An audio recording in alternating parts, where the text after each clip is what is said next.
Any sport.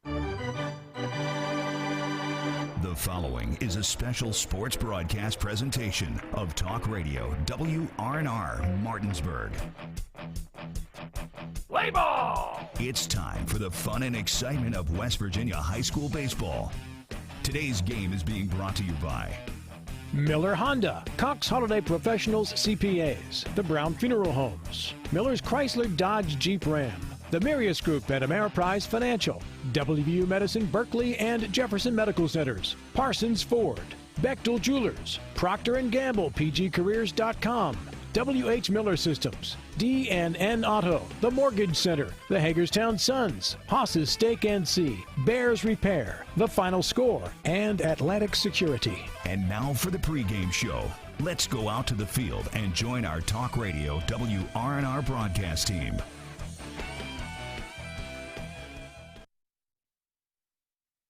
And a very pleasant good evening, everyone, and welcome in to P.O. Faulkner Park. It is the home of Martinsburg Bulldogs baseball. Tonight, they play a non-conference matchup against the Central Falcons out of nearby Woodstock, Virginia.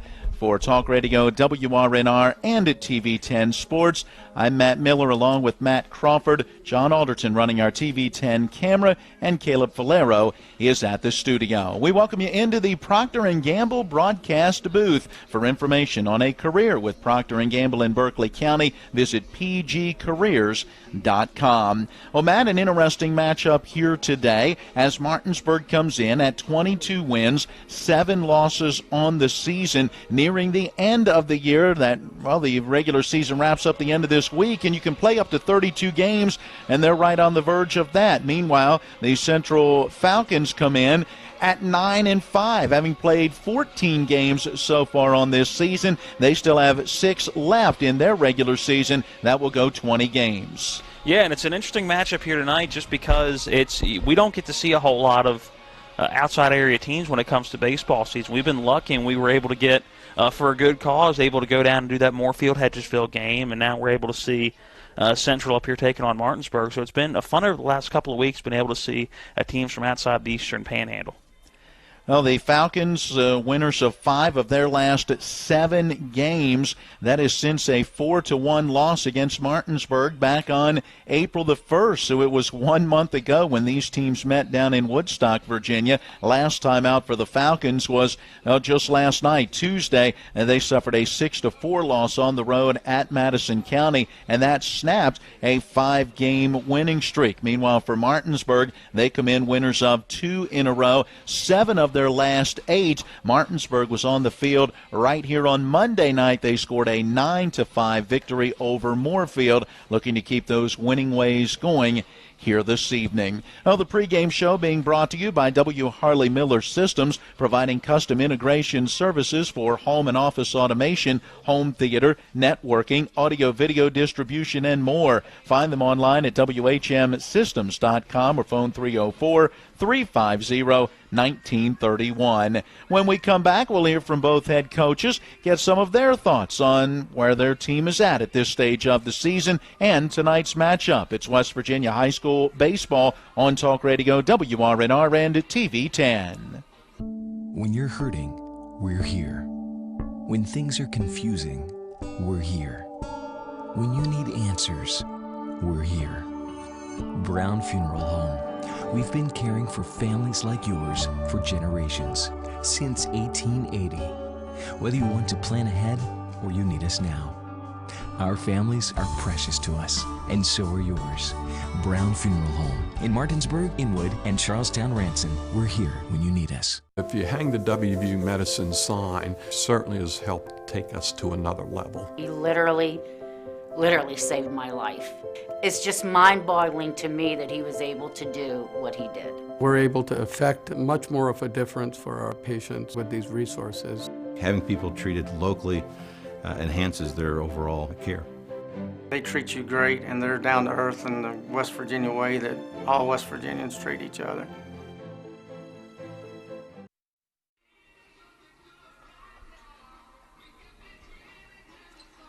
Welcome back into P.O. Faulkner Park. Matt Miller, Matt Crawford with you. We've got Caleb Falero at the studio. John Alderton running our TV10 camera this evening. Continuing with our W. Harley Miller Systems pregame show. Time to hear from both head coaches. Matt, you had a chance earlier to talk with second-year head coach Aaron Byler of the Bulldogs. Let's lead into our conversation. Just got our conversation started with how he thinks his team is playing coming into tonight's matchup. You know, I think we're playing pretty well.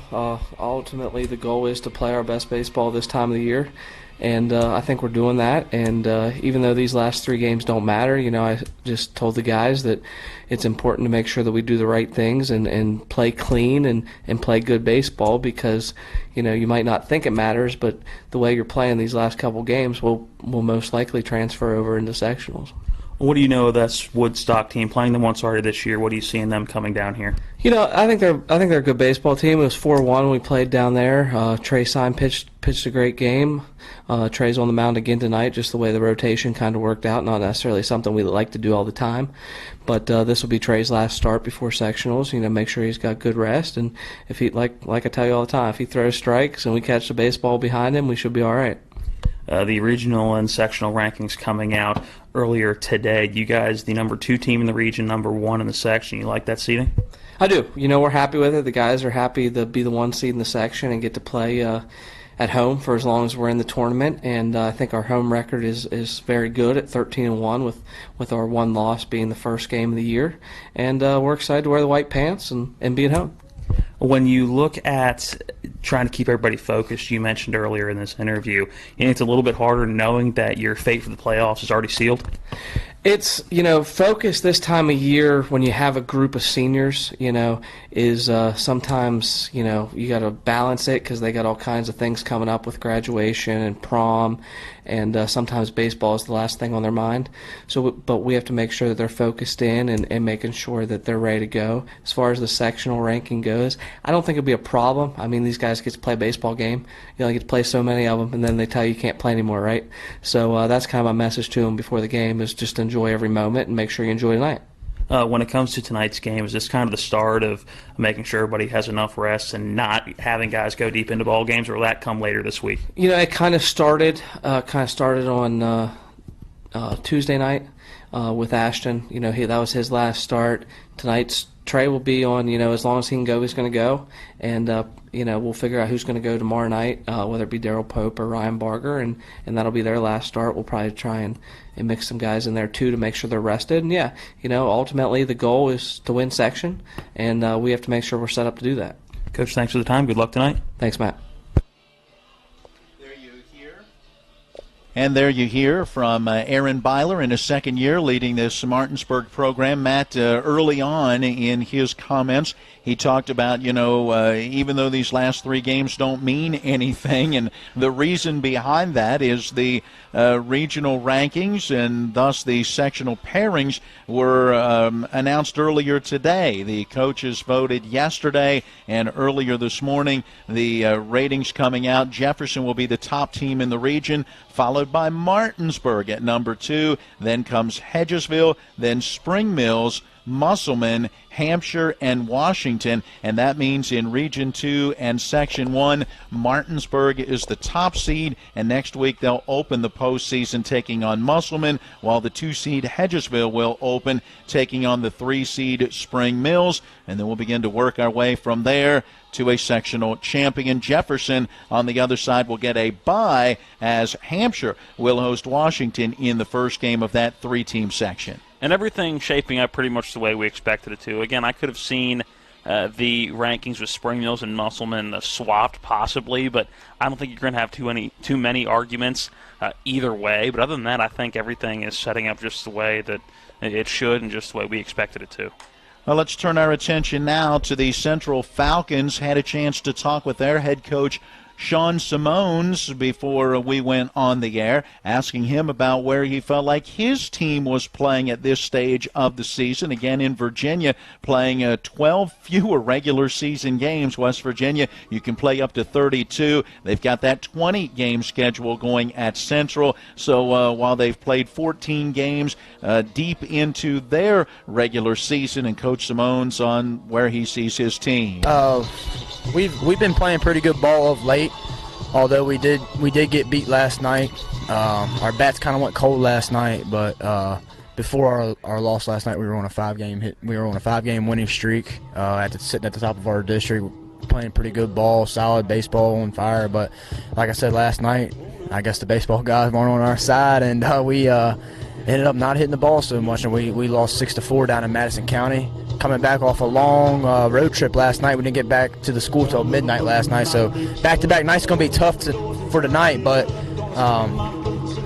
I'm feeling pretty good. We'll play good ball, I feel like. We're having fun, though, with it, and I love coming down here playing Martinsburg, so just looking forward to playing good, fun baseball today. So I'm looking back, and it was roughly 1 month ago, the 1st of April, that you played them at your place. It was a tight 4-1 ball game. What do you learn out of that maybe helps you today?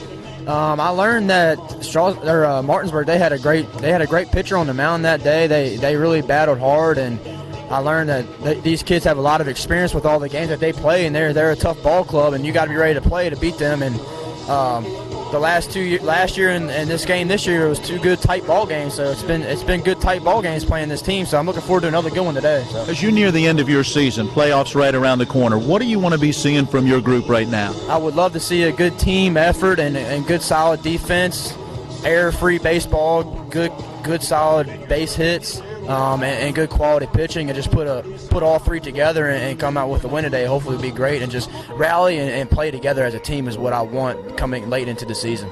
Coach, thank you. Good luck. Yeah, thanks a lot, Coach. Thanks for having me. Well, there you go. A chance to hear from Sean Simones, head coach for the Central Falcons, and he talked about it, a short turnaround for them, getting back about midnight last night, heading to school this morning, and now heading here to Martinsburg. I'll be anxious to see how this team plays tonight. Well, first of all, congratulations on being promoted to coach. The end of that interview called you coach, but now, yeah, it's when you look at high school kids and having that quick turnaround, it'll be interesting, and this is a team that hasn't seen the field as much as Martinsburg has, so you expect them to be a little fresher just on that side of things, but only having less than 24 hours to really recuperate and build stamina back up. It'll be interesting to see how they look here tonight. Again, it's the Central Falcons at 9-5 here at P.O. Faulkner Park, taking on the homestanding Martinsburg Bulldogs, who are 22-7. Our pregame show is brought to you by W. Harley Miller Systems. They provide custom integration services for home and office automation, home theater networking, audio, video distribution, and more. Find out more at WHMsystems.com or give them a call at 304-350-1931. Let's take a break. We'll come back and wrap up the pregame show. A little deeper look at this matchup and today's starting lineups. It's West Virginia High School Baseball on Talk Radio, WRNR, and TV 10.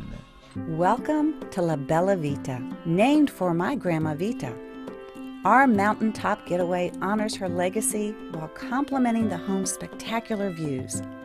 This recently renovated property boasts a breathtaking landscape of Deep Creek Lake while providing great open interior spaces for a sensational vacation. You'll immediately notice the great room allows for entertaining, dining, and relaxing after long days on the lake or skiing on the slopes of Wisp. Your family and friends will enjoy relaxing in all the open spaces. The home features 6 bedrooms, including 4 that are private suites. And each of the 4 levels of this home feature amazing visibility as far as the eye can see. Like our family, we hope you enjoy making memories here on the mountain. We love sharing the spacious, warm, and inviting home that overlooks the lake. Cheers to the beautiful life, La Bella Vita.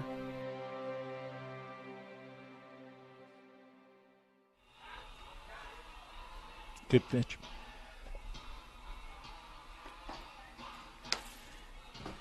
Back again on our pregame show as we welcome you into the Procter & Gamble broadcast booth. Procter & Gamble in Berkeley County is now hiring. Go to pgcareers.com to apply. Well, the Central Falcons finishing their infield warm-up. Martinsburg has already been out on the field looking for our 7 o'clock first pitch, and we should be just about there as they will finish getting the field ready. After Central wraps up, we'll go through the starting lineups, the national anthem, and then our first pitch. Trey Sign getting the start for Martinsburg. And, Matt, we had a chance to see him here earlier in the year, and you look at his numbers, and he's had a very strong season. Yeah, 2.38 ERA and 35 and a third, a 4-2 record on the season.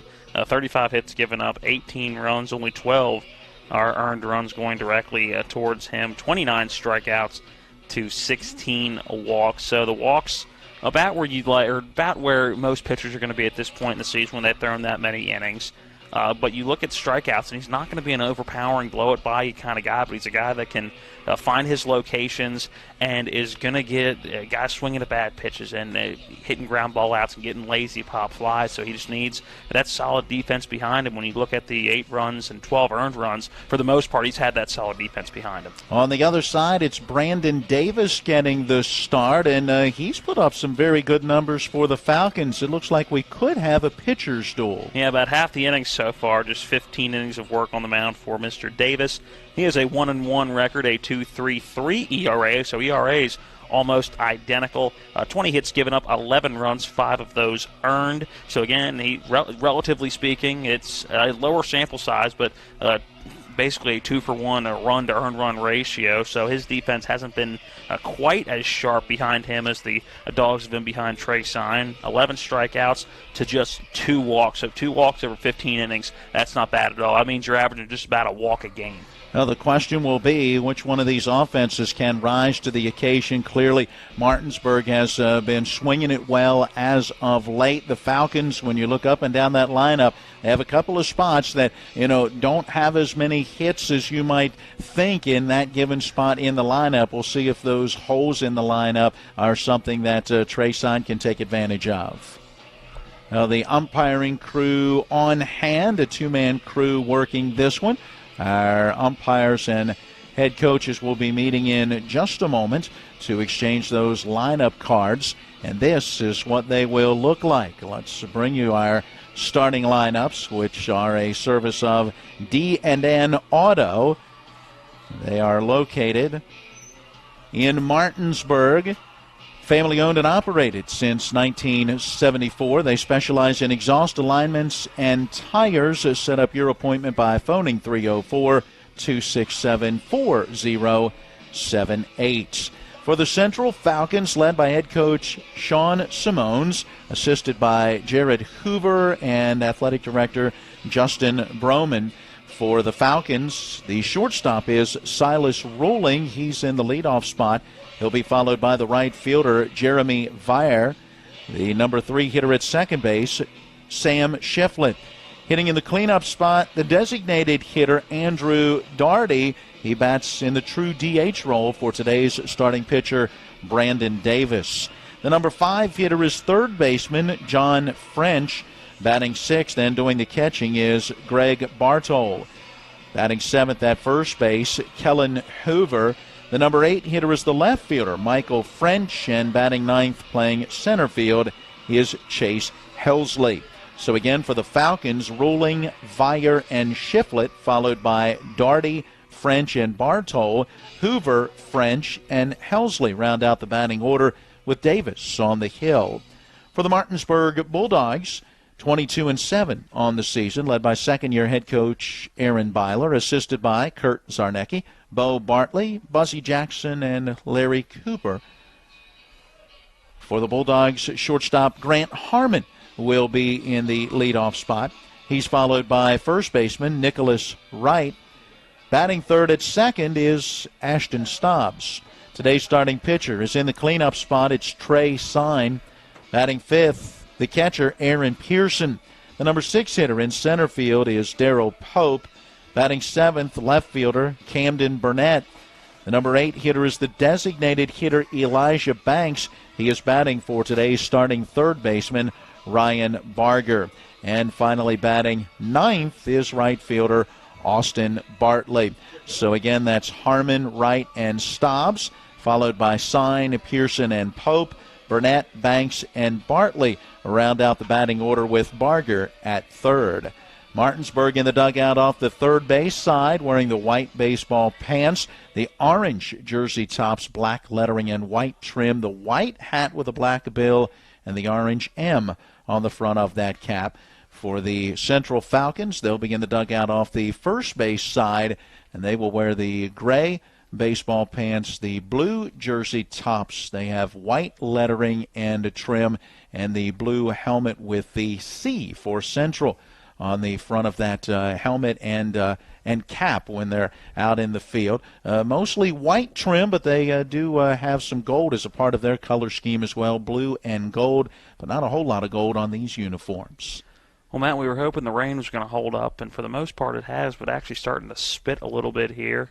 As the coaches were talking, it was actually coming down into a pretty consistent rain, and then it slowed down here a little bit. So hopefully that was the little shower we were expecting tonight. It'll move on through, and we won't have to worry about it the rest of the night. The rest of the week, however, not looking so promising. Make sure you keep it tuned to our Facebook page tomorrow, as we plan on being out here for the Hedgesville-Martinsburg game. Hedgesville coming to P.O. Faulkner.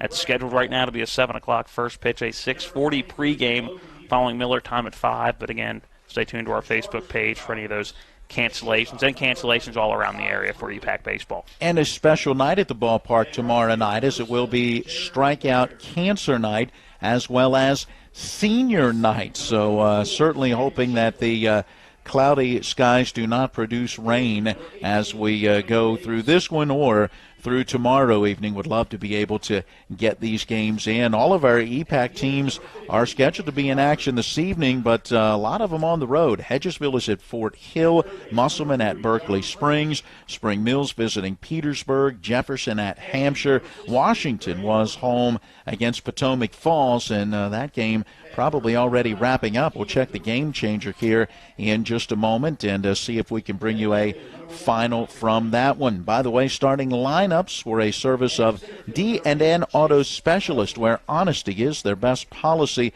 Get it fixed right the first time at D&N Auto, family owned and operated since 1974. Set up your appointment by calling 304-267-4078. Lining up along the first base foul line, the Central Falcons, after their lineups introduced. Now Martinsburg heading out of that third base dugout.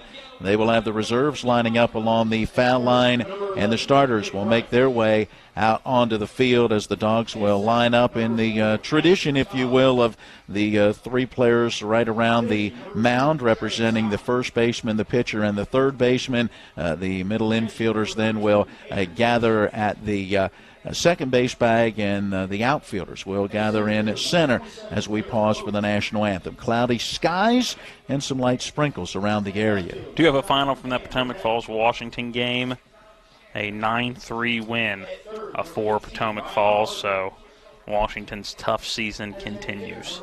And Washington, with that loss, will fall to 1-22. When I checked their game changer earlier, they did not have any other games specifically listed on the schedule, so not sure if that's wrapping up their regular season or not. We will let you know as we get more information on that. Well, as we pause for the national anthem here, we send it back to the studio, take our final break, and then we're back with the opening pitch and all the play-by-play of West Virginia high school baseball on Talk Radio WRNR. Procter & Gamble brands are trusted in millions of living rooms, kitchens, laundry rooms, and bathrooms. P&G's Tabler Station plant in Martinsburg, West Virginia, is open and hiring. Candidates must be 18 years or older and possess a high school diploma or GED. No experience necessary. P&G offers an extensive list of benefits and starting wage of $17.50 an hour. To apply, go to pgcareers.com and search Plant Technicians, Martinsburg, West Virginia. Be part of P&G's most technologically advanced location in the world. With 4 new car dealerships and 4 used car dealerships in 3 states, Parsons is the largest used car and fastest growing new car dealer in the tri-state area. Take Parsons Ford with huge savings on hundreds of new Fords, financing from 0%. Parsons' goal of financing for all. And Parsons' famous above-market trade-in allowances that help make Parsons #1 for used cars, too. See why so many won't buy anywhere but Parsons Ford in Martinsburg. We became #1 by making you #1 first. Parsons. Ron Hawker here. You have no idea what Johnny's goes through to bring you the best seafood around. We have snow crab clusters, shrimp, crab meat, fish, all the best seafood you want at Johnny's. It's a tough job out here, but our customers are worth it. Johnny's with 2 great locations, 1456 Winchester Avenue, Martinsburg, and Route 11 south in Chambersburg.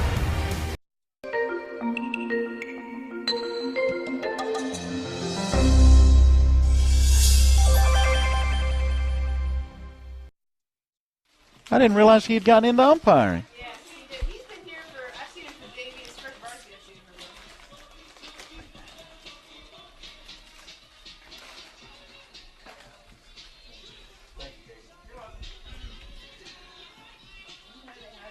Welcome back into the Procter & Gamble broadcast booth here at P.O. Faulkner Park. We are getting ready for the opening pitch as Trey Sign on the mound going through his warm-up tosses, working with catcher Aaron Pearson. Nicholas Wright is at first, Ashton Stobbs at second, Grant Harmon the shortstop, Ryan Barger is at third. Around the outfield from left to right, Camden Burnett, Darryl Pope, and Austin Bartley. Seeing a couple of umbrellas out with a light crowd on hand here on this cloudy and light rainy evening as we are just about ready to get this one underway. Oh, it's raining. I don't think you can categorize it as necessarily light anymore. It's officially raining now. So we'll see how much this impacts the playing. The field looks phenomenal right now, so can't imagine as long as this rain gets out of here soon that it's going to cause any issues, except for maybe on throws, that ball being wet going across the infield, the grass infield here at P.O. Faulkner, even up those base paths. So we'll see if that has any impact on throwing the baseball. The throw down from Aaron Pearson didn't look to have any issues with that wet baseball, so we'll see how the infielders do. Well, today's opening pitch coming up next and brought to you by the Mortgage Center on Edwin Miller Boulevard in Martinsburg, where Mark and Cheryl Savitt treat you like family with personal one-on-one service, walking with you from application to settlement with low interest rates and closing costs. Hey, don't let anyone throw you a curve when it comes to your mortgage. Phone the Mortgage Center at 304-267-9040, online at mortgagefinancing.com. First pitch of the game from Trey Sign, a fastball in the dirt. It bounces out in front of the plate for ball one, and our opening pitch comes at 7:06. Sign, his 10th game appearance on this season, his 8th start, delivers this one in there for a strike, it looks like. Count two rolling at 1-1. Our plate umpire, a former Bulldog himself, Zach Stollifer. Brian Collins is on the bases. Here's the pitch, and it's a ground ball back up the middle over to his left. Harmon, the shortstop, has it, and the throw to first in time for out number one. Good play by Harmon. A sharp hit ball by rolling to the left side. A good play by Harmon attacking that baseball and only taking about a step and a half before firing it over to Nicholas Wright at first. Route number one as the rain is picking up here at P.O. Faulkner. Yeah, you can clearly see it now from our vantage point, and beginning to see a few speckles hitting the glass on the press box here. Jeremy Vire going to step in, but hold on, we're going to go ahead and have the field cleared as the teams head back to their respective dugouts, and Martinsburg is going to do their best to get some tarps out, especially on the mound and around home plate, as the umpiring crew not wanting to continue to play as that rain has picked up. Hopefully with a chance to get things covered quickly, it might present an opportunity to get the game resumed more quickly once this shower passes through the area. Looking at my radar right now, and again, I'm no meteorologist, but there is rain to our west, but well to our west. Right now, it doesn't look like there is any showers above us at the moment, but just looking at the hourly forecast, yeah, right now a 100% chance of rain, and we're seeing that 100% in action right now. So can confirm that 100% is accurate. All right, so members of the team and coaching staff helping to get the mound tarp on, and right now working to get the tarp around the home plate area as that hard rain is coming down. We saw this yesterday. You and I, at the end of the workday, spent a few minutes out in the parking lot after Miller time throwing a baseball around, and it began to rain then. And no, it was raining before we started throwing the baseball. No, Put that in proper context. That was just a couple of drops. I'm getting ready to get in the truck and leave, and you tossed me a baseball. It's raining. But no, that was just a drizzle. See, there's a difference between this is rain. What was happening yesterday was just a drizzle as we were throwing. Now, it turned into a rain, but it was one that worked through the area very quickly. My whole point is, let's hope that this is exactly like that was yesterday, that it works through quickly, and then we can get back to some baseball action. I guess we can officially give our first inning, first look forecast, right? Rain in 62? Rain in 62, yeah. And what you see today is a lot of what you should expect through the remainder of the week. Clouds and showers. A little warmer tomorrow, though. Supposed to be about 84 degrees. And then Friday, clouds and a chance of some thunderstorms. And the temperature Friday expected to be around 81. Our overnight lows, very comfortable as well. 60 tonight and 62 on Thursday. So the tarps are on the mound and the home plate area, the teams in their respective dugouts, and now we sit back and wait a little bit to see how long the rain lasts and what damage it does to the field. Let's analyze the game to this point. All right. A lot in so far. We've seen 3 whole pitches. Silas Ruling grounded out to Grant Harmon, a great throw to Nicholas Wright over at first, and that's it. But a phenomenal play by Grant Harmon at shortstop. Well, that's it. Exactly what you want to see right now, as Coach Byler talked about with the sectional seeding coming out.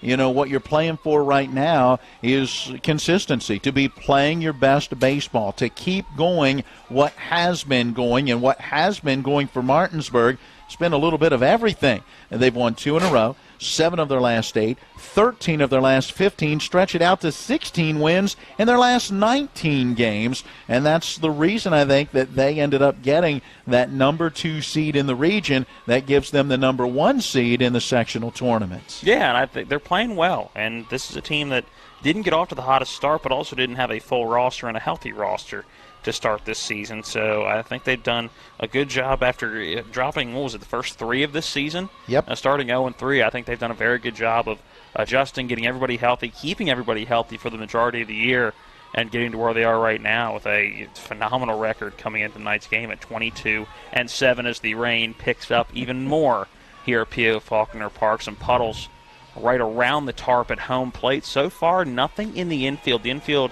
taking the rain pretty well. You see Central having some fun, sending some guys and doing some quick little sprints around the front of the dugout, alternating, and Martinsburg pretty much just staying in their dugout, staying dry, and the rain really coming down now. This is probably the heaviest we've seen since the little storm started. And again, looking at the radar, doesn't look like there is any rain around us, but I beg to differ.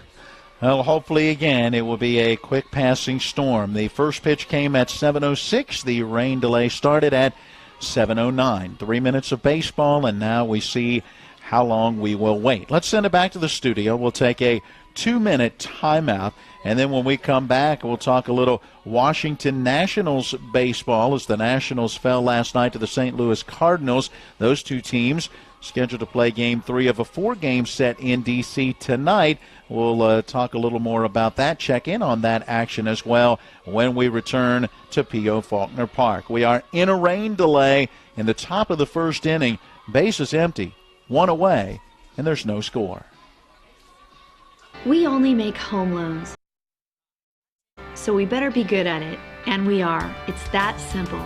With our focus solely on mortgage lending, you can come to us with peace of mind knowing that your mortgage loan is in good hands.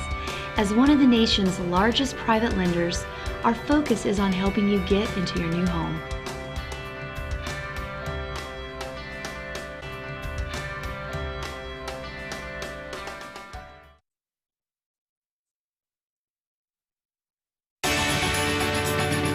The National Maritime Center primary mission is to credential all U.S. mariners. We have approximately 250 employees here in Martinsburg, West Virginia. Most people aren't aware of the quality of life here in Berkeley County. We have a lot of employees that are from the area. We obviously have folks that have to do tours here, and it's kind of a little bit of a hidden secret of how nice the quality of life is here.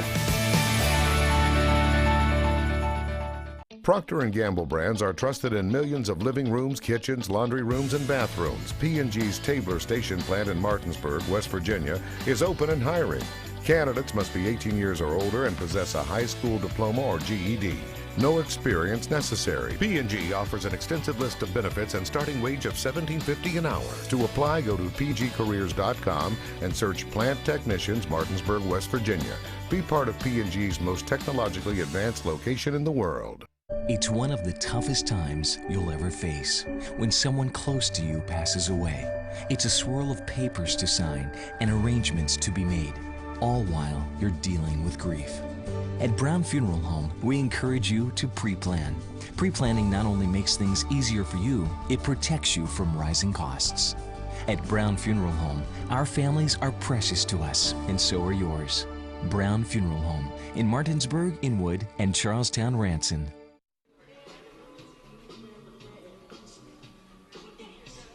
Well, just as quickly as it came, let's hope that it has gone as the hard rain has dwindled back down to just a light drizzle. The umpiring crew and Martinsburg head coach Aaron Byler doing a little walking around on the infield, and now players and coaches coming out and getting the unenviable task of removing the now soaking wet tarps from around the mound and the plate area.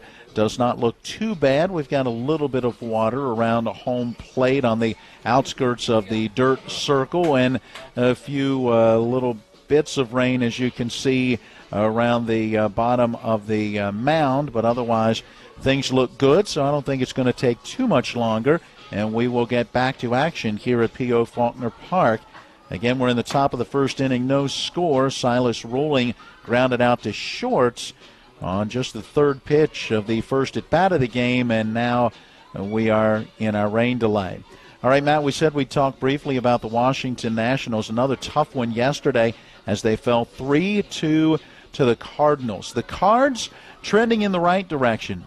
Win number 4 in a row, and 9th win in their last 10 games as they're now 19-10, and they're the team sitting atop the Central Division in the National League. You don't have to remind me of that, but thank you for just kind of rubbing that in. Your Cubs aren't too far away. Oh, the Cubs are playing very well right now. So as for the Washington Nationals, we'd like to be saying they're playing very well, but they fell to 12-16 and suffered their 8th loss in their last 11 games with that loss yesterday, and a game in which they pitched and played defense well enough to get the win, but just couldn't get the bats going, while Adam Eaton and Victor Robles had back-to-back home runs in the third inning.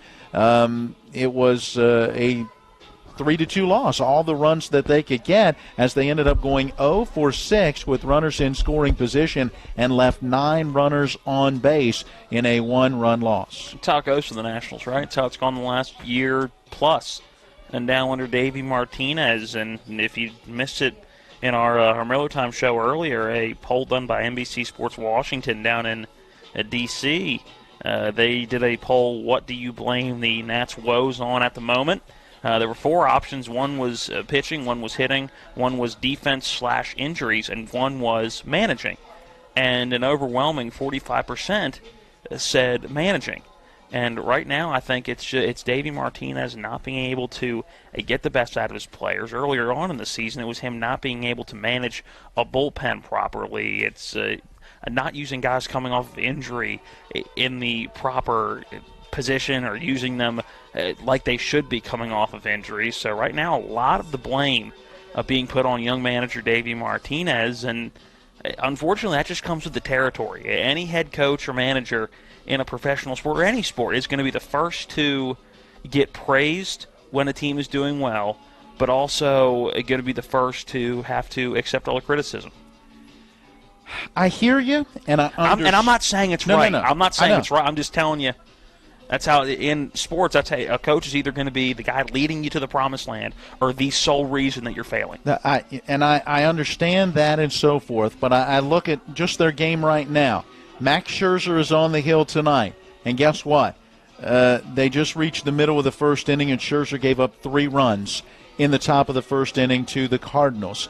Max has clearly not had a Max-esque season. I mean, he easily could be the 3-time defending Cy Young Award winner, but lost it last year to Jacob deGrom, and he gives up 3 runs on 4 hits in the first inning with no walks and no strikeouts. Lifts his ERA right now to 4.69. You can't blame a guy having a rough season on the manager. Davey Martinez is not responsible as he sends that guy out there to make that start. The bullpen has begun to turn it around and is picking it up. They are beat up, decimated. They've got a lineup right now that you didn't expect to be a starting lineup at the beginning of the season.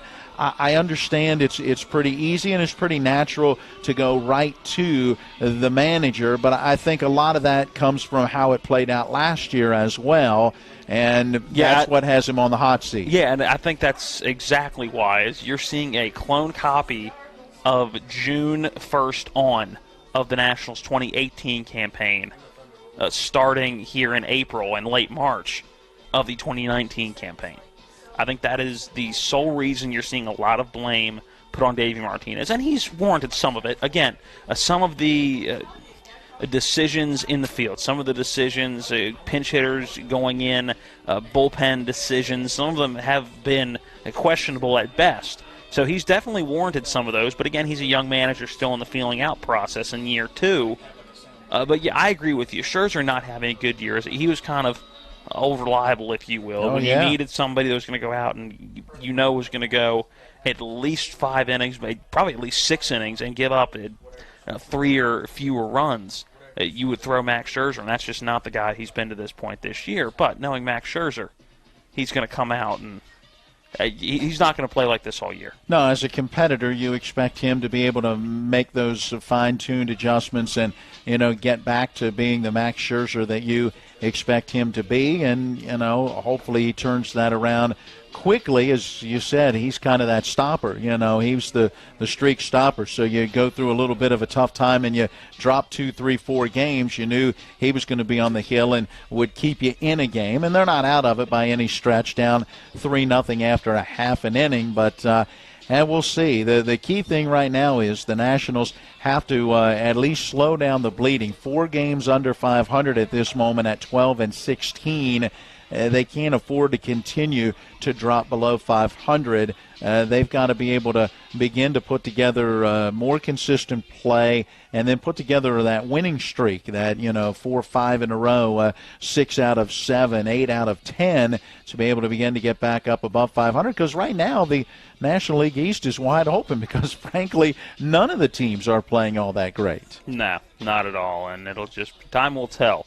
What we do know is that we are back underway here at P.O. Faulkner. Trey Sign getting in his second round of warm-up pitches, and after just seeing a 1 batter, we will go back to the top of the first inning, and Jeremy Villar going to step into bat. 7:22 is the time, so a roughly 13-minute rain delay after 3 minutes of baseball action as we throw out the first pitch at 7:06. So now the first pitch of the restart, if you will, as Jeremy Villar stands in. Junior right fielder, number 2 hitter in the order, batting with the bases empty, 1 away, and the first pitch of the at-bat is a fastball high for ball 1. Let's see how Trey Sign responds after loosening and then throwing only 3 pitches and then having to wait out that rain delay. 1-0 on the way. Misses off that inside corner. 2 balls and no strikes. Yeah, that rain delay was short enough. That's no different than going out and throwing a quick top of the first and having your team up to bat for 15 or 20 minutes, which at the high school level is pretty common. 2-0 right down the middle. 2 balls and a strike. Villar, 5 hits, 36 at-bats on the season. That's a 139 average. No homers and 2 driven in. A right-hand batter swings and fouls this one into the netting just above us. It's 2 balls and 2 strikes. Now 139 average, a 225 on base percentage, 4 walks to 12 strikeouts. Not exactly what I would pick as the stereotypical number 2 batter in a lineup. He'll choke up on the bat just a little bit here with the count at 2-2, trying to shorten that swing, get through the zone a little more quickly. Here's a fastball grounded sharply, hits the third base bag, pops high up into the air over the head of Ryan Barger. He'll track it down out in shallow left, make the throw to second. A wide turn at first by Vier, but he'll stay put there with a single. A good piece of hitting by Vier. He was way ahead on that pitch as a righty, roping it down that third base line, and went just about as tight on that third base line as you possibly could, nicking that bag and popping straight up in the air, not allowing Ryan Barger to make a play on it when it came down, because Barger was playing pretty close to the third base bag, but the way it popped up, he wasn't able to make a play.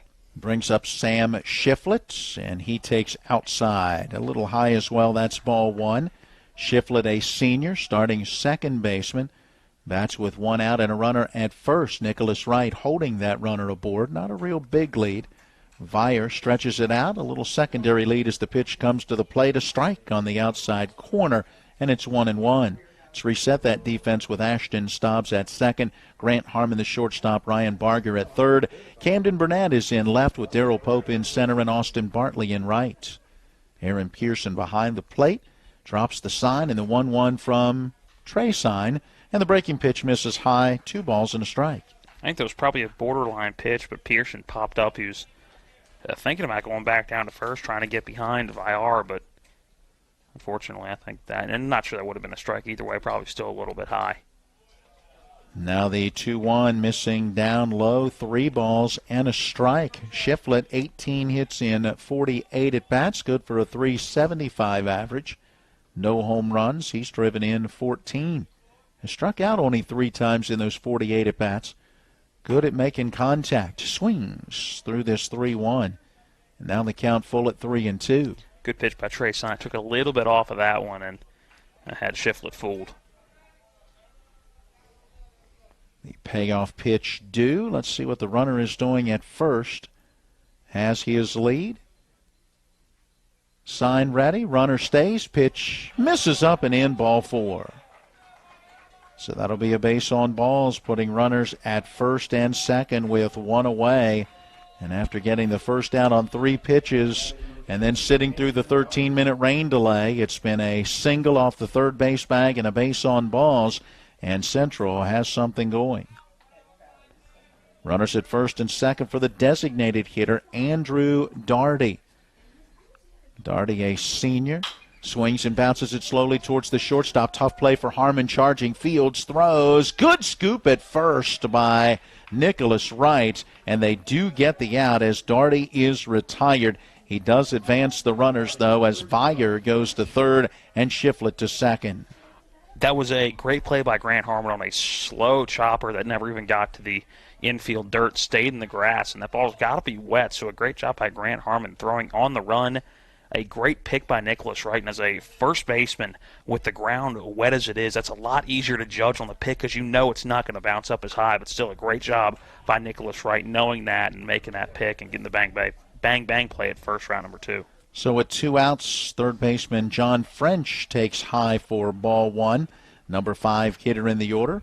Up in a key situation in this top of the first inning right now, no score. He sends one back up the middle. A low sinking liner played on one hop by Grant Harmon, and the throw to first to retire the side. Grant Harmon was busy this inning, all 3 outs coming from his right arm over to Nicholas Wright at first, and he is playing very well so far in this one.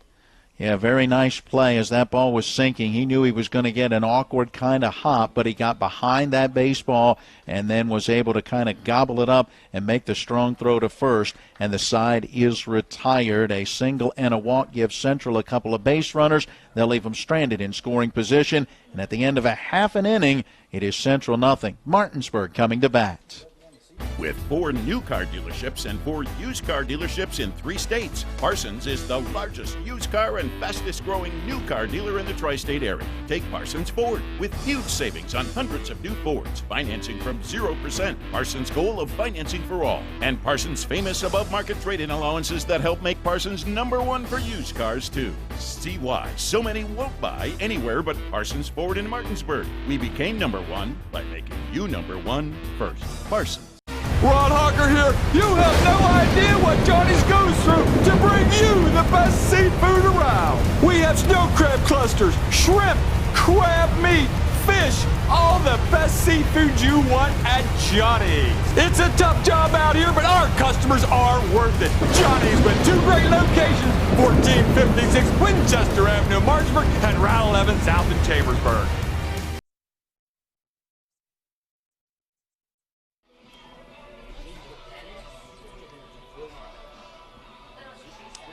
Martinsburg will have Grant Harmon, Nicholas Wright, and Ashton Stobbs, the top 3 in the order to start this bottom of the first against Brandon Davis, finishing his warm-up tosses, working with Greg Bartol, who is the catcher.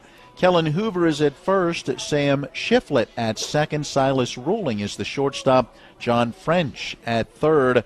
And around the outfield from left to right, Michael French, Chase Helsley, and Jeremy Vire. 6th game, 4th start of the year for Davis. Comes in with some pretty good numbers. We'll see how he does against what's been a pretty good hitting Martinsburg lineup. Leading off will be Grant Harmon. Harmon comes in a .430 hitter. 18 walks on the season to just 16 strikeouts. Gives him a .529 on-base percentage. The senior bats from the right side. Takes the first pitch from the lefty that misses a little up for ball 1. Davis 1-1 with a 2.33 earned run average on the year. The lefty to the plate. Finds that outside corner. It's a called strike. 1-1 now to Harmon. Davis has given up just 5 earned runs on 20 hits in 15 innings.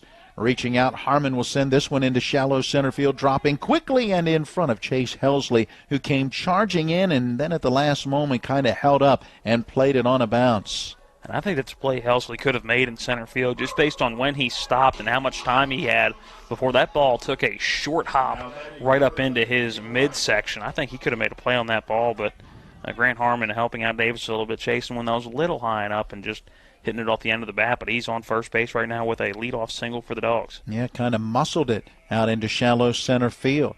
Now Nicholas Wright to the plate, a hole to hit through with that runner at first, and Hoover holding him on, and here's a toss over as Harmon goes back in standing. Davis, a left-hand pitcher, so able to stare down that base runner. Harmon again with his lead, Wright being patient in that left-hand batter's box. Swings through the first pitch for strike 1. A big looping swing by Nick Wright, too. Not the tight, concise swings you see a lot where you're just trying to make quick contact. That was a looping swing. He chokes up on the bat just a little bit, about a quarter of an inch or so. Runner is on the move with a pitch to the plate. It looked like it missed down and in. No throw down from Bartol. It'll be a stolen base for Harmon. And the count moves to 1-1 strike. That was a ball inside. Good jump by Harmon. Puts a run in scoring position as Wright now awaits that 1-1 delivery. Shortstop ducking over towards the bag, and Davis steps off and looks the runner back. Harmon really drawing the attention of Davis. Shiflett, the second baseman, now making his way over towards the bag. Shortstop ducking in behind the runner, and now the pitch to the plate and a big swing and a miss. A ball and 2 strikes to Wright. All kinds of activity out around that second base bag. Wright, a .373 hitter. That's 31 hits and 83 plate appearances. Shiflett had gone over. Now the second baseman back into position. Pitch to the plate. Hit the other way on a bounce. Grabbed by the shortstop, Ruling, and the throw to first in time to get him. Harmon with a bluff move towards third. And Hoover throws to Shiflett behind the runner at second, but Harmon goes back in standing there. Nicholas Wright retired on the ground ball out that will go 6-3.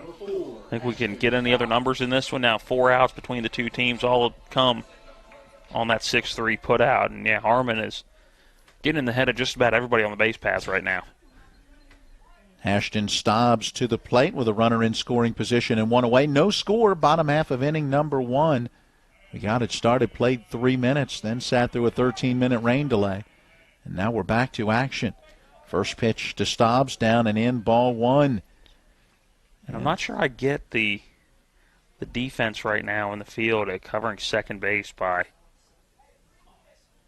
Central. They have a shortstop and second baseman alternating. To me, that's just waiting for somebody to find a hole. Now swinging away, Stobbs will pop it up on the right side of the infield. It's the first baseman who will make the play as Kellen Hoover had to move back and to his right, only a few steps, still standing in the dirt infield. He pulls it in, and Stobbs is retired on just 2 pitches.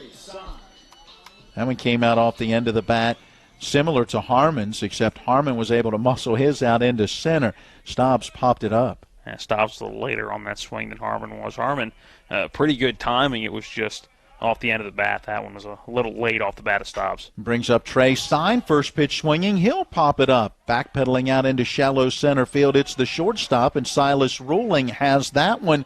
And just like that, the side is retired. It was a leadoff single for Grant Harmon, but he'll be stranded at second base after stealing second. It was then a ground out and a couple of pop-outs that quickly brought the inning to a close. 1 inning in the books. We'll step aside. The score, Central nothing and Martinsburg nothing. Procter & Gamble brands are trusted in millions of living rooms, kitchens, laundry rooms, and bathrooms. P&G's Tabler Station plant in Martinsburg, West Virginia, is open and hiring. Candidates must be 18 years or older and possess a high school diploma or GED. No experience necessary. P&G offers an extensive list of benefits and starting wage of $17.50 an hour. To apply, go to pgcareers.com and search Plant Technicians, Martinsburg, West Virginia. Be part of P&G's most technologically advanced location in the world. When you're hurting, we're here.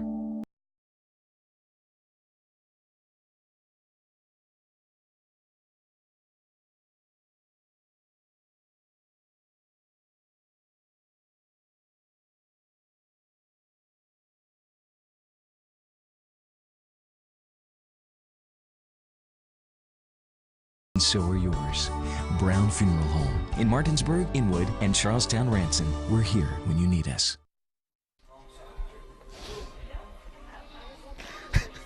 Hey, we're back in 5. Bring it together, man. Bring it together.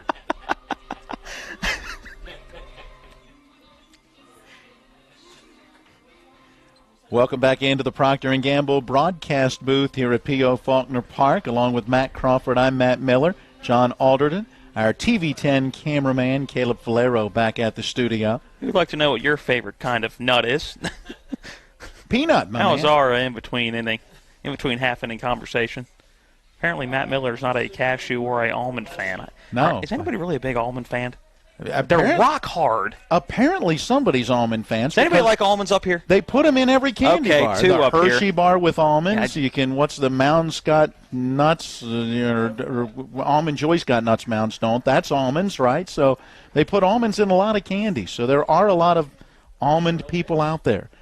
Greg Bartol to get things started in this top half of the second inning, facing Trey Stein, who delivers a fastball down the middle for strike 1. Stein in that first inning, we had him throwing 17 pitches, 9 for strikes. Gave up a hit, walked a batter, but got 3 groundouts to the shortstop. Here's a ground ball back up the middle, over behind the bag. Harmon has it, stumbles, throws. It's low, but dug out again on the backhand by Nicholas Wright at first. And Bartol grounds out 6-3. The first out of the second inning goes the way all 3 outs went in the first. And Grant Harmon having himself a day, doing it just about any way possible, coming in on a slow roller, moving to right behind second base, I thought that was for sure a single up into center field, doing a great job moving to his left, and stumbling, still making a good throw. And again, a great job by Nicholas Wright at first base. He's made a couple of good digs here as we're only 1 out into the second inning. Brings up Kellen Hoover. He'll take down low for ball 1. Hoover, the junior, starts at first. Number 7 hitter in the order in the lineup today. Right-hand batter. Takes a fastball just down and in. 2 balls, no strikes.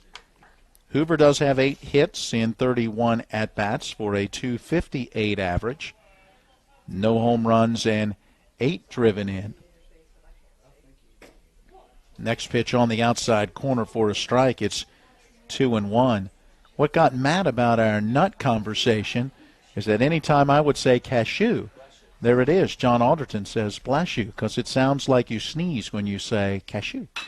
Swinging away at the 2-1, Hoover sends it into the gap in right center field. It's going to get down for extra bases. It will go all the way to the fence where Darryl Pope, the center fielder, scoops it up and gets it back to the infield with Hoover standing at second. He's got a 1-out stand-up double. Hoover came into the game 8 for 31. It's only his 9th hit of the year and a good piece of inside-out hitting. A ball that was inside for the right-handed batter, and he awaited on it, drove it into right field, and a ball that got to the base of the fence out here at P.O. Faulkner Park. So a good piece of hitting. Now 1 down, a runner in scoring position. Are you ready for this? You just mentioned his 9th hit. It's his 5th double. He has more doubles than singles. His slugging percentage must be through the roof. Oh, yeah, if they could just get that average up, the more he hits, the more doubles he'll get. Michael French to the plate. A runner in scoring position at second with 1 down, a swing and a miss at strike 1. Sign took a little something off of that one, and the junior left fielder was out in front. French with 4 hits in 30 at-bats on the year. No homers. He's driven in a couple. It's a 133 average, those 4 hits in 30 at-bats. He'll take a called strike here, and the count at 0-2. Now you follow him up with Chase Helsley, who has a 324 average, and I think what Coach Simones is doing is trying to keep some guys throughout the lineup that can do some damage as a breaking pitch slips out of the hand of Sign, sails high for ball 1. We had the rain earlier, but not raining right now. Still a lot of dampness in the air, that's for sure. A 1-ball, 2-strike pitch due. Sign ready. Works from the first base side of the pitching rubber. Here's a fly ball into left field. Camden Burnett had a good read on it, moving over to his left in a few steps. He makes the grab. Hoover retreats to second, and he'll be there with 2 outs for Chase Helsley. We saw Martinsburg strand Grant Harmon on second base after he got to second with no outs in the bottom of the first inning, and we'll see if Martinsburg can get out of the top of the second inning and leave a runner stranded with Hoover at second base. He reached with just 1 out as he just gets back in. A little bit of delayed reaction by Ashton Stobbs on the pickoff attempt at second.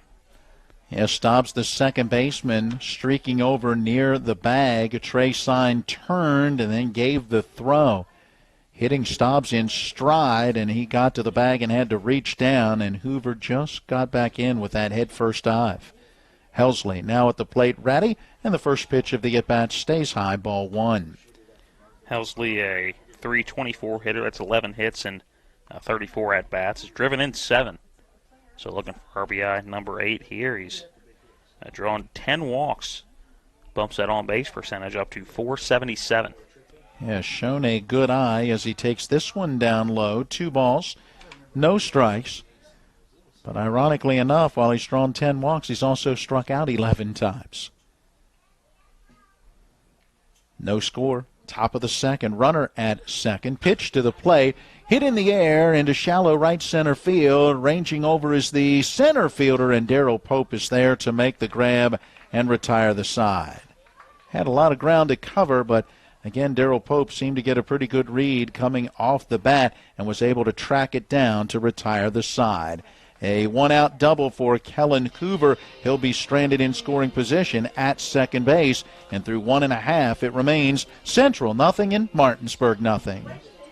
The level of care that I got at WVU Medicine was top-notch. If you're not progressing in healthcare, you're falling behind. Is really an integration, looking at a clinical care network, looking at the good people who can help push the envelope and raise the bar for delivering a quality healthcare product. To have my life back is absolutely a blessing. I am beyond thankful for WVU Medicine. I absolutely 100% have my life back. With 4 new car dealerships and 4 used car dealerships in 3 states, Parsons is the largest used car and fastest growing new car dealer in the tri-state area. Take Parsons Ford with huge savings on hundreds of new Fords, financing from 0%. Parsons' goal of financing for all. And Parsons' famous above-market trade-in allowances that help make Parsons #1 for used cars, too. See why so many won't buy anywhere but Parsons Ford in Martinsburg. We became #1 by making you #1 first. Parsons. The nut conversation continuing during the break, and it was brought up that we had completely forgotten, as we mentioned, all of those great candy bars that had almonds in them. The music likes them, too, the Almond Brothers. So you have almonds all over the place. I don't think that one had a D at the end. I think it was just almond. Oh, really? Yeah. No D at the end. A-L-M-A-N, it's close enough. right, almond? Yeah. Close enough. Aaron Pearson, Daryl Pope, Camden Burnett. That would be the 5, 6, and 7 hitters due for Martinsburg as we go to the bottom of the second inning. Pearson, today's starting catcher, swings to the first pitch, grounds it slowly towards the third baseman. John French waits on that last hop, fields it about waist high, and gets plenty on that throw to get Pearson at first. 1 pitch, 1 out, and here in the bottom of inning number 2, and Pearson just out in front of that and rolled over it down the third base line. I'm really impressed with the defense for both teams so far. In not ideal conditions, that ball has got to be just a mess by the time it rolls across that infield grass and gets to them. And so far, especially that left side of the infield, which has seen most of the action so far, has done a great job on both sides. Daryl Pope to the plate, nobody on and 1 away, and the first pitch to him misses for ball 1. You hit something there, and I'll be anxious to see if Martinsburg makes the adjustment that second time around. But everybody seems to be out in front, not quite getting a bead on those pitches from Brandon Davis. Let's see if they can make adjustments the next time up as Pope takes this one just up and away. 2 balls and no strikes. You know, you had the ground out and then a couple of pop-outs in the first inning that all seemed to come out off the end of the bat as the batter was out in front of those pitches. Pope takes this one down low and in. 3 balls and no strikes. And this is not a place that Davis goes often, as he has now thrown 16 in the third innings and has walked only 2 batters. Comes back with a pitch right down the middle. Pope was taking all the way on the 3-0, and it's 3-1. And making that adjustment when you're out in front is not that difficult. It's something you do in batting practice every day. You wait for that pitch to get deeper in the zone and try to drive it to the opposite field, like done right now. Ground ball to the right side off the bat of Daryl Pope. Touching first base will be Hoover for out number 2. But still, that's a good job by Daryl Pope, waiting for that ball to get into the zone and then driving it to the opposite field. Yep, Pope on the 3-1 got the green light, ends up grounding out unassisted to the first baseman. 2 outs, nobody on. And now it brings up the left fielder and number 7 hitter, Camden Burnett. Number of seniors in this Bulldog starting lineup today. Pitch to the plate, just missing for ball 1. Got Harmon, Wright, Stobbs, Pearson, Pope, Burnett, all seniors. Here's the pitch, hit out of play, first base side. Count at 1 ball and 1 strike. The broken glass sound effect, very nice. Except there's nothing that direction that has any glass. That's what got me. That ball found the only glass bottle that was laying in the weeds over there and shattered it. Here's a pitch down low and away, 2 balls and 1 strike. No score, bottom half of the second inning. Got this one underway with 3 minutes of play, then a 13-minute rain delay. We've been back to action, and I tell you, the pitchers have thrown well. The defenses have played well. Burnett fouls the 2-1 back to the screen. 2 balls and 2 strikes. Elijah Banks in the on-deck circle, looking for a chance to swing the bat here in this bottom of the second. Said these teams played a good one back at the beginning of April. 4-1 was the final as Martinsburg got the victory down in Woodstock. This pitch works outside for ball 3. Count has gone full to Camden Burnett. He does have 16 walks for a .471 on-base percentage. .352 is the batting average. Payoff pitch, fouled straight back just above our heads. We'll do it again at 3-2. got some guys on this Bulldog team that have walked a good bit. Harmon has 18 base on balls. Pearson has 14. Burnett has 16. Several other guys in double figures in walks. Coaching staff preaching that patience at the plate. 3-2 delivery, hit out off the end of the bat into right center field, ranging over the center fielder. He'll get there and pretty much drop to a knee as he makes that catch. Chase Helsley on the grab, and the side retired in order. Nice play. Helsley getting over to pull it in. Martinsburg has had the last 6 batters retired by Central starter Brandon Davis. Moving to the third when we come back, still no score. Procter & Gamble brands are trusted in millions of living rooms, kitchens, laundry rooms, and bathrooms. P&G's Tabler Station plant in Martinsburg, West Virginia, is open and hiring. Candidates must be 18 years or older and possess a high school diploma or GED. No experience necessary. P&G offers an extensive list of benefits and starting wage of $17.50 an hour. To apply, go to pgcareers.com and search Plant Technicians, Martinsburg, West Virginia. Be part of P&G's most technologically advanced location in the world. When you're hurting,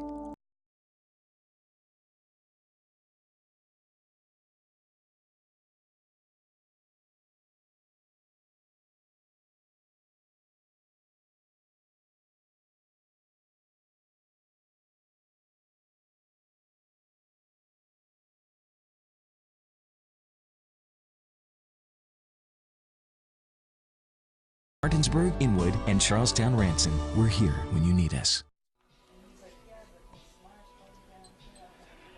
As we go to the top half of inning number 3, as always, it is our trivia inning, and we will present the station telephone number and a trivia question here in the top of the third. First to call and get through with the correct answer, picking up 4 tickets to a future Hagerstown Suns minor league baseball game, the Single-A South Atlantic League affiliate of the Washington Nationals, as well as a couple of $15 gift certificates, so it's $30 gift certificates in all to Haas's Steak and Sea in the Aiken Center on Edwin Miller Boulevard in Martinsburg. Check them out on Facebook, and remember, for a great meal at a great price, stop by Haas's Steak and Sea, where your family wants to eat.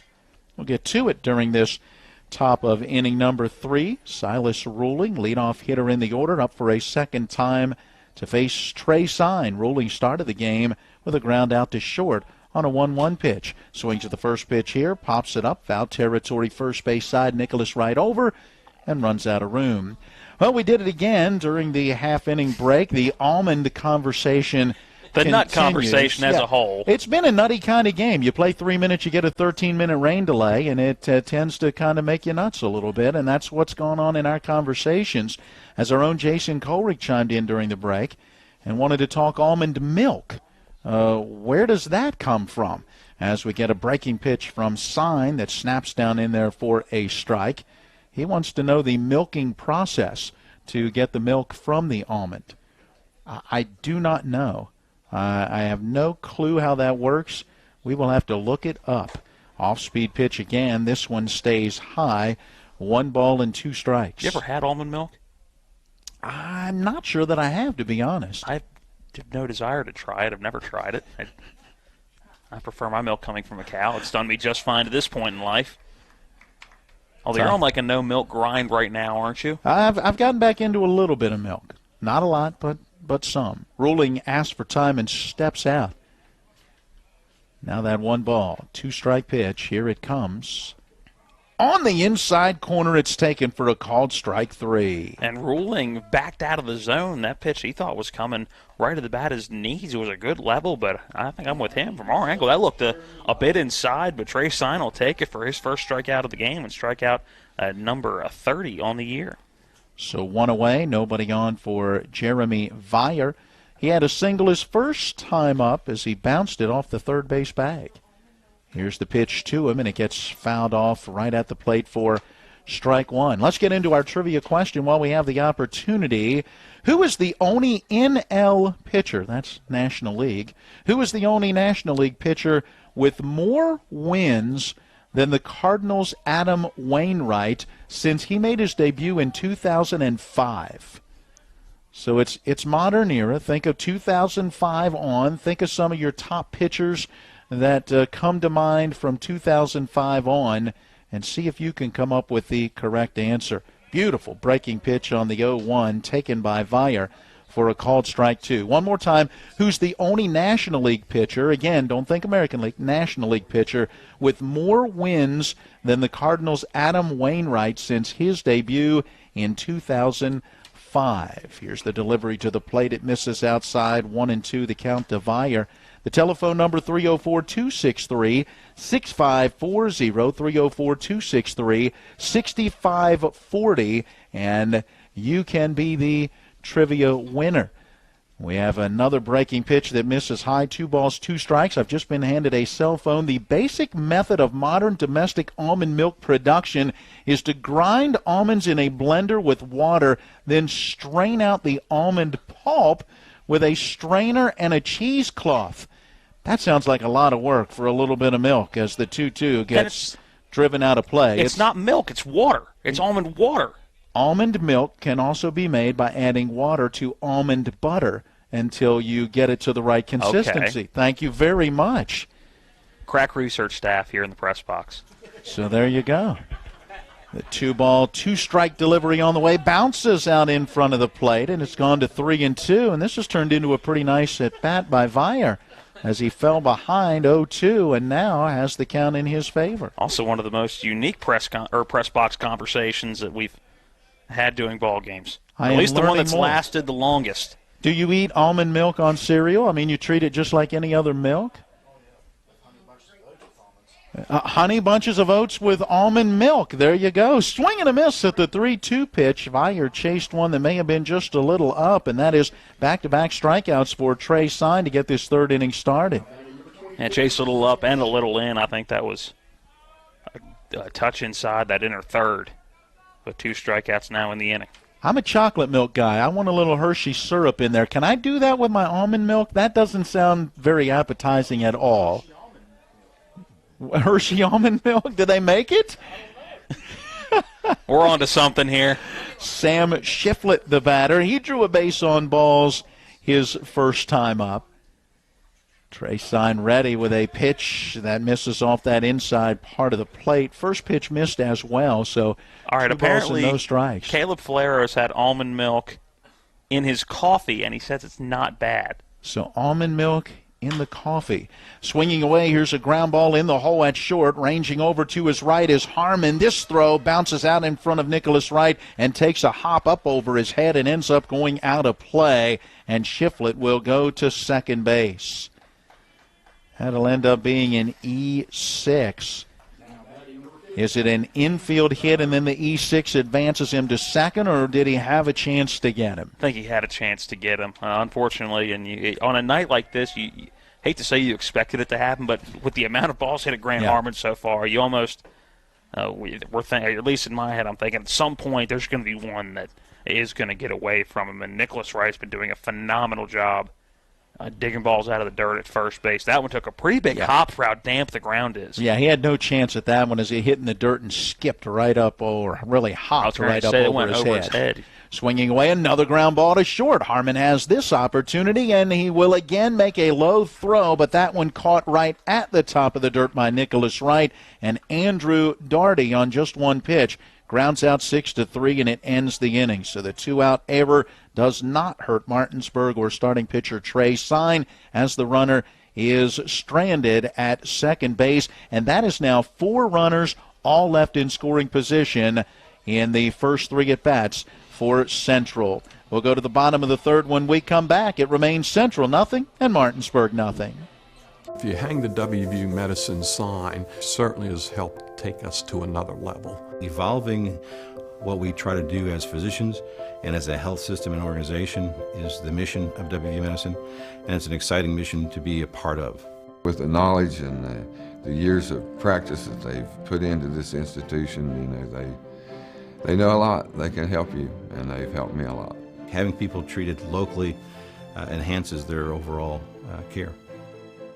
With 4 new car dealerships and 4 used car dealerships in 3 states, Parsons is the largest used car and fastest growing new car dealer in the tri-state area. Take Parsons Ford with huge savings on hundreds of new Fords, financing from 0%, Parsons' goal of financing for all, and Parsons' famous above-market trade-in allowances that help make Parsons #1 for used cars, too. See why so many won't buy anywhere but Parsons Ford in Martinsburg. We became #1 by making you #1 first. Parsons. As we welcome you back to the bottom half of the third inning, we wrap up our almond conversation with our offering apologies to anyone with a nut allergy who maybe had to turn off the radio during the first 3 innings as we were discussing the situation with nuts and, in particular, almonds. Matt and Matt's views are not the views of Talk Radio WRNR and should not be treated as such. It's something like that. I think that's where you go with it. The 8, 9, and 1 hitters due for Martinsburg, bottom of the third. We did not get a winner with our third inning trivia, although we did learn a lot about almond milk. So we will pass along that question and the station telephone number again, see if we can get a winner here in the bottom of the third. Elijah Banks taking ball 1. First at bat for the DH and number 8 hitter in the order, batting for third baseman Ryan Barger. Here's the pitch, and that one in there for a strike. It's 1-1. Our trivia question, who is the only National League pitcher with more wins than the Cardinals' Adam Wainwright since he made his debut in 2005? Swinging away at the 1-1, it's a fly ball, pretty well hit into right center. Moving back on it and over to his left is Helsley, and the center fielder is there to make the grab, and that is out number 1. The station telephone number, 304-263-6540, 304-263-6540. Be the first to call and get through to Caleb Valero with the correct answer and pick up the 4 Hagerstown Suns minor league baseball tickets and $30 in gift certificates to Hoss's Steak and Sea. Brandon Davis been very effective. Laying down a bunt is Austin Bartley. Charging is the third baseman. And John French fields and on the run towards first. Makes that throw in plenty of time to get him. Great defense by French at third. Yeah, French realized that bunt was going to be laid down, started charging, and made a phenomenal play going glove side, getting the ball and making it in one fluid motion over to Hoover at first base. That was about as good of a play that you're going to see made at the high school level on a bunt down the third baseline. 4 pitches for Davis, 2 outs in the frame. Back to the top of the order, and Grant Harmon in the first pitch to him misses outside for ball 1. Harmon led off the game with a single, or led off the bottom of the first inning, I should say, with a single. The Dogs batting in the bottom of the first, being at home. Yeah, the only hit that they have had so far. Harmon takes this one a bit high. 2 balls and no strikes. Not just the only hit, but the only base runner. Yeah, because since that time, it's been lights out by Davis. Swinging a fly ball, foul territory down the right field line, and Jeremy Vire, who gave it a great effort. The right fielder not going to be able to get there. It drops in foul territory for strike 1. Yeah, after the single, you had a ground out to short, a pop out to first, and a pop out to short. That ended that first inning. In the second, the Dogs went in order with a ground out to third, a ground out to first, and a fly out to center. And then you've had the fly out to center and the bunt attempt that led to a 5-3 out. Nice play by the third baseman, and with 2 outs and the bases empty, Harmon at the plate takes, and the breaking pitch snaps in there for a strike, and it's 2-2. The 2-ball, 2-strike pitch due. Davis is ready. Has the sign from Bartol. Here it comes, and it's down in the dirt. And that is ball 3. And the curveball so far for Davis has been a slow, arcing, breaking ball.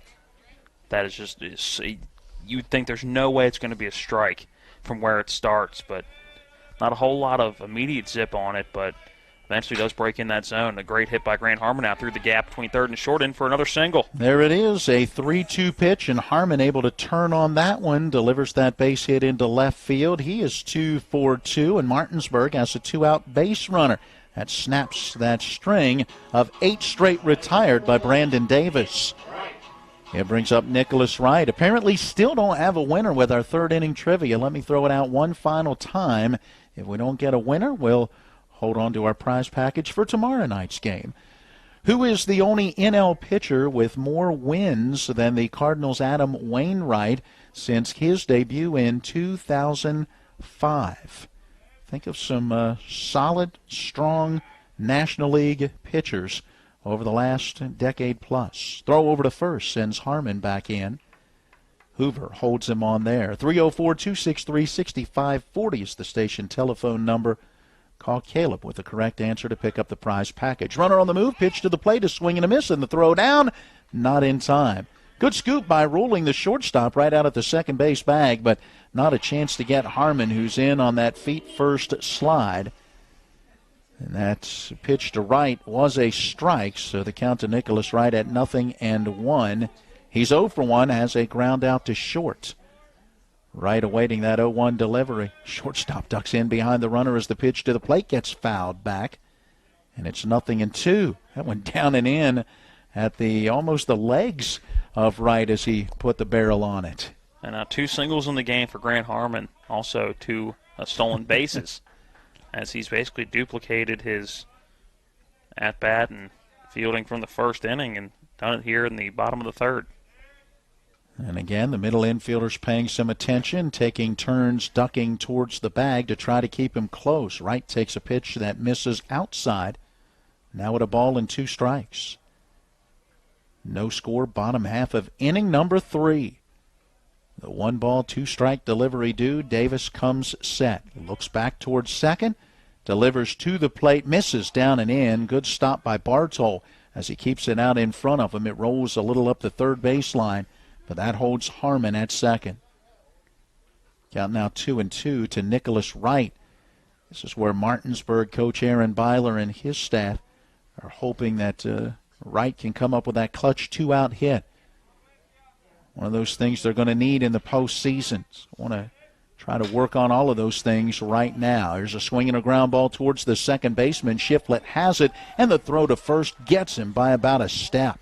Right out of the left-hand batter's box. Getting down the line very quickly, but just couldn't quite get there fast enough. The ground out goes 4-3, and Martinsburg will leave another base runner stranded at second as Grant Harmon got the 2-out single, stole a base, but will be stranded in scoring position. 3 innings in the books. It remains Central 0 and Martinsburg 0. Welcome to La Bella Vita, named for my Grandma Vita. Our mountaintop getaway honors her legacy while complementing the home's spectacular views. This recently renovated property boasts a breathtaking landscape of Deep Creek Lake while providing great open interior spaces for a sensational vacation. You'll immediately notice the great room allows for entertaining, dining, and relaxing after long days on the lake or skiing on the slopes of Whisk. Your family and friends will enjoy relaxing in all the open spaces. The home features 6 bedrooms, including 4 that are private suites. And each of the 4 levels of this home feature amazing visibility as far as the eye can see. Like our family, we hope you enjoy making memories here on the mountain. We love sharing the spacious, warm, and inviting home that overlooks the lake. Cheers to the beautiful life, La Bella Vita.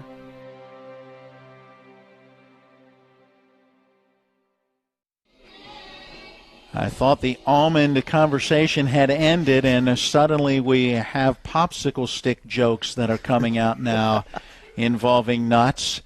John Alderton filling us in, so we feel the need to pass it along to our listening audience of the great popsicle stick, or as Matt, you called it, the dad joke of what do you call a peanut, and or in this case an almond in space? An astronaut. Da-dum-dum. All right. As we go to the 4th inning, help us out, please. Here with our play-by-play, Matt Crawford. Scoreless baseball through 3 innings. Trey signed after the 4th inning work. The first pitch to John French, the breaking ball low for ball 1. Well, that was close. That was a great breaking ball by Trey Stein, but just finished a little below the knees. There is Sign out of the windup for that 1-0. A sharply hit ball. It's going to get by Ryan Barger at third base and into left field for a single. So a leadoff single by John French. And a runner on, no outs here in the top of inning number 4. Now the third hit for Central so far in the ballgame. No runs, 3 hits, no errors. They've stranded 4, and they have left all 4 in scoring position. Martinsburg, no runs, 2 hits. They've committed 1 error, stranding 2, and both of theirs have been left in scoring position through their first 3 at-bats. Very, very good hit by French. Timed that up perfectly, and a sharp hit ball that Barger was barely able to flinch on. Squaring around a bunt is Bartol, and he misses a check throw back down to first, and getting back in safe is French.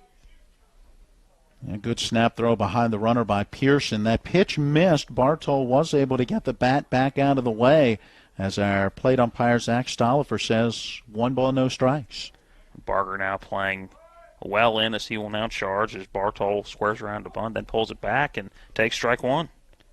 So right now Barger in a dangerous position where he was standing. Didn't backpedal at all after the bunt attempt was pulled back, and swinging away was Bartol. Count now 1-1. Here comes that 1-1 from Sign, and that one misses just a bit inside for ball 2. By the way, we did get a winner with our third inning trivia. Congratulations to Jim Else of Martinsburg. He is the winner. We'll give you the answer to our trivia question as we go here in this top half of inning number 4. Greg Bartol grounded out to Grant Harmon to start inning number 2 as he now lifts one up on the left side of the infield. It is Harmon again going back into shallow left field just behind the infield dirt, and he will haul it in for out number 1. Yeah, Harmon continues to remain busy in this one. That is now a pop out that he has handled to go along with 4 ground balls that he has handled. Pardon me, make it 5 ground balls. I missed one in that third inning. So he is getting it done. First baseman Kellen Hoover will step in. Runner on first base is John French. Son looks in, gets that pitch, and is ready out of the stretch. Here comes that first pitch, and a foul ball behind home plate off the bat of Hoover. He is behind the count 0-1. Hoover had that big double deep into that gap in right center field. His first time up, the lone extra base hit of the game for either team. And one of the few hits we've seen. Yeah. Hasn't been a hit parade so far.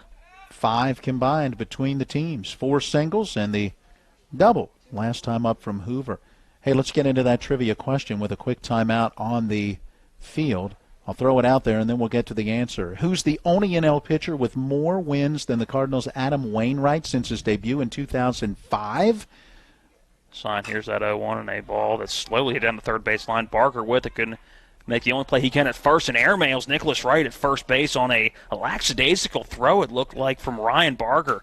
So that ball will go out of play, moving up to second base. And are they going to say that French was already on second base when that ball was thrown out of play? Or? No, I think there may be a case. I think Hoover hit that down off of his foot, and then it rolled down the line. You could watch him hobbling as he came out of that batter's box. So unless he somehow twisted up an ankle or something, I wondered if it may be considered a foul ball, or whether they're talking about where they're going to position the runners. And I think Aaron Byler's coming out to kind of argue that same point. That ball came down right at the foot of the batter and then trickled up that first base line. I think Byler was thinking it had actually hit the batter. He's still shaking his head as Aaron Byler goes back to the dugout off the third base side. The play is going to stand. So French is going to be held up there at third base as Hoover is given second base on that airmail throw from Ryan Barger that'll go down as the E5. I'm a little surprised by how that whole thing played out. We know it will bring up Michael French, who takes ball 1 low away in the dirt. And I'm still going back to the throw by Barger. He came up with a great play on the glove side, and really just very little, I don't want to say effort, but just the throw didn't look like he was putting a whole lot of effort into it, as that a 1-0 catches the inside corner of the count even at 1 ball, 1 strike. Well, again, I'm wondering from his view if he thought it was a dead ball. He's thinking the same thing too, right? That he's not necessarily that could very well be the case. That's a play he's got to make, that's a dead ball situation. That 1-1 inside to Michael French, 2 balls, 1 strike. Hey, do you have the answer to the trivia? I'm thinking it's Clayton Kershaw. You are correct. The Dodgers' Clayton Kershaw. Let me give you the numbers here as we go.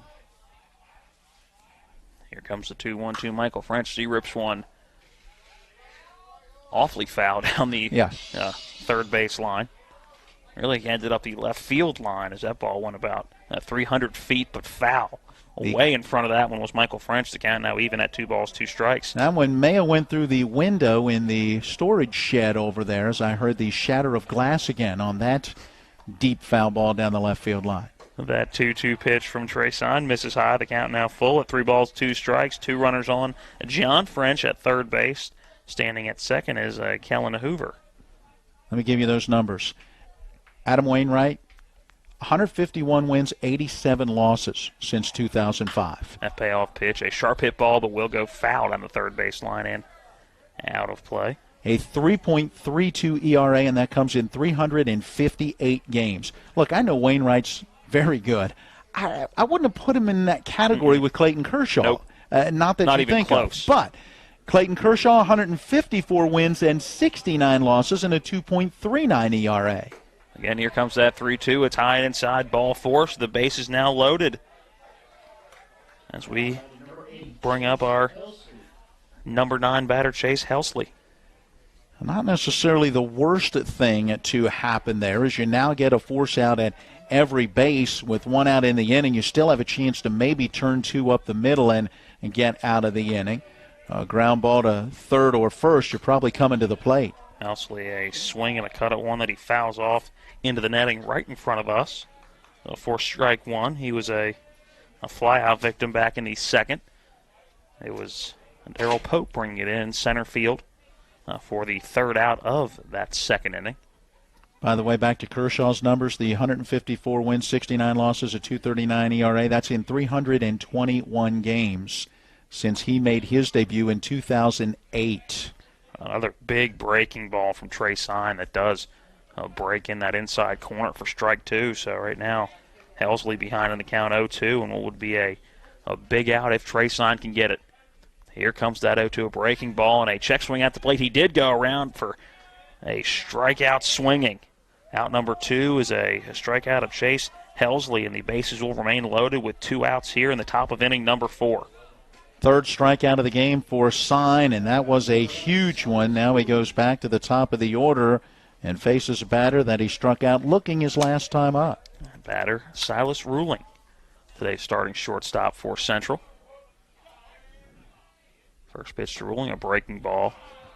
A little too far outside and a little low for ball 1. Sign has that drop off the table breaking ball. It comes in at about eye level or so and then drops almost straight down. I want to pitch to Ruling. That's a strike on the outside corner. Ruling, just trying to put the ball in play somewhere here. You got to try to make the defense make a play. Bases are loaded, 2 outs in a 0-0 tie, top of inning number 4. A ball that misses high, a check swing, able to hold up his Ruling. 2 balls, 1 strike. It's Josh French at third base. He reached on a single that moved up to third on the air by Orion Barger that allowed Kellen Hoover to get to second base, and Michael French standing at first. That 2-1 pitch way outside, ball 3.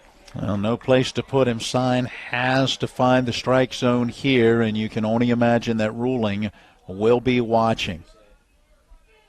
We've seen just about everybody at the high school level get that 3-1 green light. We'll see if down in Virginia it's the same thing. Here's that 3-1 pitch. That one just about let her high, but apparently that is just a bit too high as we will get the first run of the game walked in. It'll be John French scoring, giving Central the 1-0 lead here in the top of inning number 4. A bases loaded walk RBI for Silas Ruling. It'll be his 12th run batted in on the year. A tough way for Trey Sign to give up the first run after getting the strikeout of Helsley. And just an out away from ending the inning. Viar ropes one into left field. That's going to score 1 run. Coming up with it is Burnett in left field. He's going to send it in. A second run will score. So Hoover coming across, as is Michael French, in a 2 RBI single for Jeremy Viar, who came in only batting a 139, only had 5 hits. That's his second one today. And Central now leads Martinsburg 3-0 here in the top of inning number 4. Well, and he came in with only 2 runs batted in, and he just doubled that total with the 2 RBI base hit. And, well, you got to like it if you're Sean Simones as the head coach for the Central Falcons. They're coming up with some 2-out lightning to produce runs and take the lead. Silas Ruling move up to second. Ruling now on the move as a ball hit into right field. Coming in on it is Bartley, and that ball will drop in fair territory. Coming around to score will be a Silas Ruling. VR moving to third, and in with a double will be Sam Shiflett. So just like that, it's 4-0 Central with a nice 2-out rally here in the top of inning number 4. RBI number 15 for Shiflett. Ruling off on the crack of the bat, and with 2 outs, no need to look back. Once contact was made, he could keep right on going, and he was easily able to score. That ball, kind of an excuse me hit down the right field line. A long run for Bartley, and just couldn't get to it, and it was fair by just a couple of feet. And from our view here, it looked like Ruling was even off on the pitch. Oh, yeah. Beforehand, so it wasn't even just moving on the crack of the bat, it was moving with the pitch, so very easy to score from second. So now runners at second and third. Third base is Jeremy VR. He had a 2 RBI single, and Sam Shiflett now with the RBI a double. That first pitch misses high to Andrew Daugherty. And Daugherty becomes the 9th batter of the half inning. Wow. Here comes that 1-0, and a ball fouled off down the first base line and out of play. Count now even 1 ball, 1 strike. We're going to stop changing the play-by-play in that 4th inning, because the other night when we were at Spring Mills against Jefferson, we had a good, easy 1-1 tight ball game going. I turned it over to you, and a 12-run top of the 4th inning led Jefferson to a 13-1 win. A 1-1 breaking ball low in the dirt for ball 2. A good block by Aaron Pearson, keeping VR at third base. And we saw 4 bases-loaded walks in that half inning. We've seen a bases-loaded walk in this half inning. Here comes that 2-1. That's a strike on the inside corner. The count now even 2 balls, 2 strikes. And a big pitch upcoming for Trey Sign, the biggest one of this game yet. You got some bad mojo going right now. I do. Coach, you're going to not want me back. Out of the windup, here comes that 2-2 from Trey Sign, a breaking ball, a dribbler back up the middle. Sign up with it. He will toss over to first. Wright brings it in for out number 3, but 9 batters come to the plate. 4 runners across the plate on some 2-out magic for Central. We'll go to the bottom of inning number 4. It's Central 4, Martinsburg nothing. At Anthony's Pizza Inwood location, nobody does it better. We make our own dough and we bake it fresh twice daily. That's freshly baked twice a day to make sure your pizza always tastes great. Take advantage of our Anthony's Pizza special offer. Get 2 large 1-topping pizzas, just $17.99. And when you buy 3 12-inch subs, the 4th one's on us. For the best in freshly made pizzas, subs, calzones, stromboli, lasagna, and more, it's got to be Anthony's Pizza, 372 Middleway Pike in Inwood. Call 229-7373 for delivery, anthonysmenu.com. The National Maritime Center primary mission is to credential all U.S. mariners. We have approximately 250 employees here in Martinsburg, West Virginia. Most people aren't aware of the quality of life here in Berkeley County. We have a lot of employees that are from the area. We obviously have folks that have to do tours here, and it's kind of a little bit of a hidden secret of how nice the quality of life is here.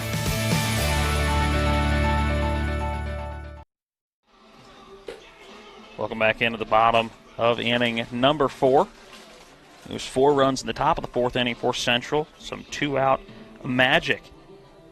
It was a single by John French. Then the first out of the inning came. An error, that a questionable error on the throw of Ryan Barger that maybe shouldn't have even have happened. A ball that many believe hit Kellen Hoover in the box. Then a walk. A RBI bases-loaded walk by Silas Ruling, a 2 RBI single for Jeremy VR, and then a RBI double by Sam Shiflett, scoring 4 in the top of inning number 4. So 4-0 the Central lead. It'll be Ashton Stobbs set to lead it off for Martinsburg, and Stobbs, a check swing at the plate, and did not go around able to hold up, so the count now 1-0 to Ashton. Now, we did get an appeal now to Brian Collins, our first base umpire, in agreement with Zach Stollifer behind the plate, said no swing. Tell you, Davis has been effective. 38 pitches, 23 strikes through 3 innings. That 1-0 to Stobbs in for strike one at the knees. He is not overpowering, no strikeouts, but he throws strikes, has not walked a batter, and has kept these Bulldog hitters off balance. Dave's side of the windup, here's that 1-1. That one low and away for ball 2. Martinsburg at 22-7. If you missed it earlier, they will be the top seed in the sectional tournament when it gets underway next week. Hedgesville will be the 2 seed. Then comes Spring Mills as the 3 and Musselman the 4. It was a 2-1 to Stobbs. He fouls that one off behind home plate, hitting the net and dropping the on-deck batter, Trey Sign. Working around to pick that one up, and we'll go back to the on-deck circle. Here in this half inning, we'll see if we can get in our high school baseball roundup, see what's going on around the Eastern Panhandle Athletic Conference. Everybody in action today. A 2-2 dash and Stobbs, a breaking ball, low and in the dirt, an easy one to take, and a good block by Bartol. Count now full, 3 balls, 2 strikes to Stobbs, who was a pop-out victim in the first. Here comes that 3-2. This one a bouncer to shortstop, rolling up with it, fires across the diamond, and getting Stobbs by a step, a good stretch by Hoover. The first out of the inning will go 6-3. Again, we're seeing very good defensive play up the middle. Silas Ruling read that hop, attacked the baseball, and actually ended up really waiting for that last hop as it gave him the best chance to make the throw across the diamond. That's all about knowing how strong your arm is. It's how many times you can let that chopper bounce before getting to you. Trey Sign now takes a breaking ball in for strike one that ended right over the heart of the plate. We mentioned Martinsburg at 22-7. They've won 2 in a row, 7 of 8, 13 of 15, 16 of their last 19 games. Sign rips one down the third base line. Up with it is French. He'll fire over to first. A ball in the dirt that gets away from Hoover. So Sign's going to advance to second on the throw. And now a runner in scoring position on the E5 off the right arm of John French. Now, just about the time we talk about how strong the defense has been, French takes what looked like a routine play the way he's been playing and just didn't get the throw over there. And so Martinsburg has a runner in scoring position with just one away. Got to take advantage. Hoping to take advantage is Aaron Pearson. He steps in, a .286 hitter. A ground out victim, rolled over one in the second. Here comes that first pitch to Pearson. That one way outside. A good stab by Bartol behind the plate as he had to lunge and get that one. That was outside by about 2.5, 3 feet. Count 1-0 to Aaron Pearson. Standing at second is Trey Sign. Ball that again misses outside for ball 2 to Aaron Pearson. Matt, one score already a final involving EPAC teams today. Potomac Falls won at Washington 9-3 earlier this afternoon. The Patriots now 1-22 on the year. Here comes that 2-0 to Pearson. That one a strike on the outside edge. Spring Mills playing at Petersburg tonight. They're in the bottom of the 5th inning in that one, and Spring Mills holds a 6-4 lead.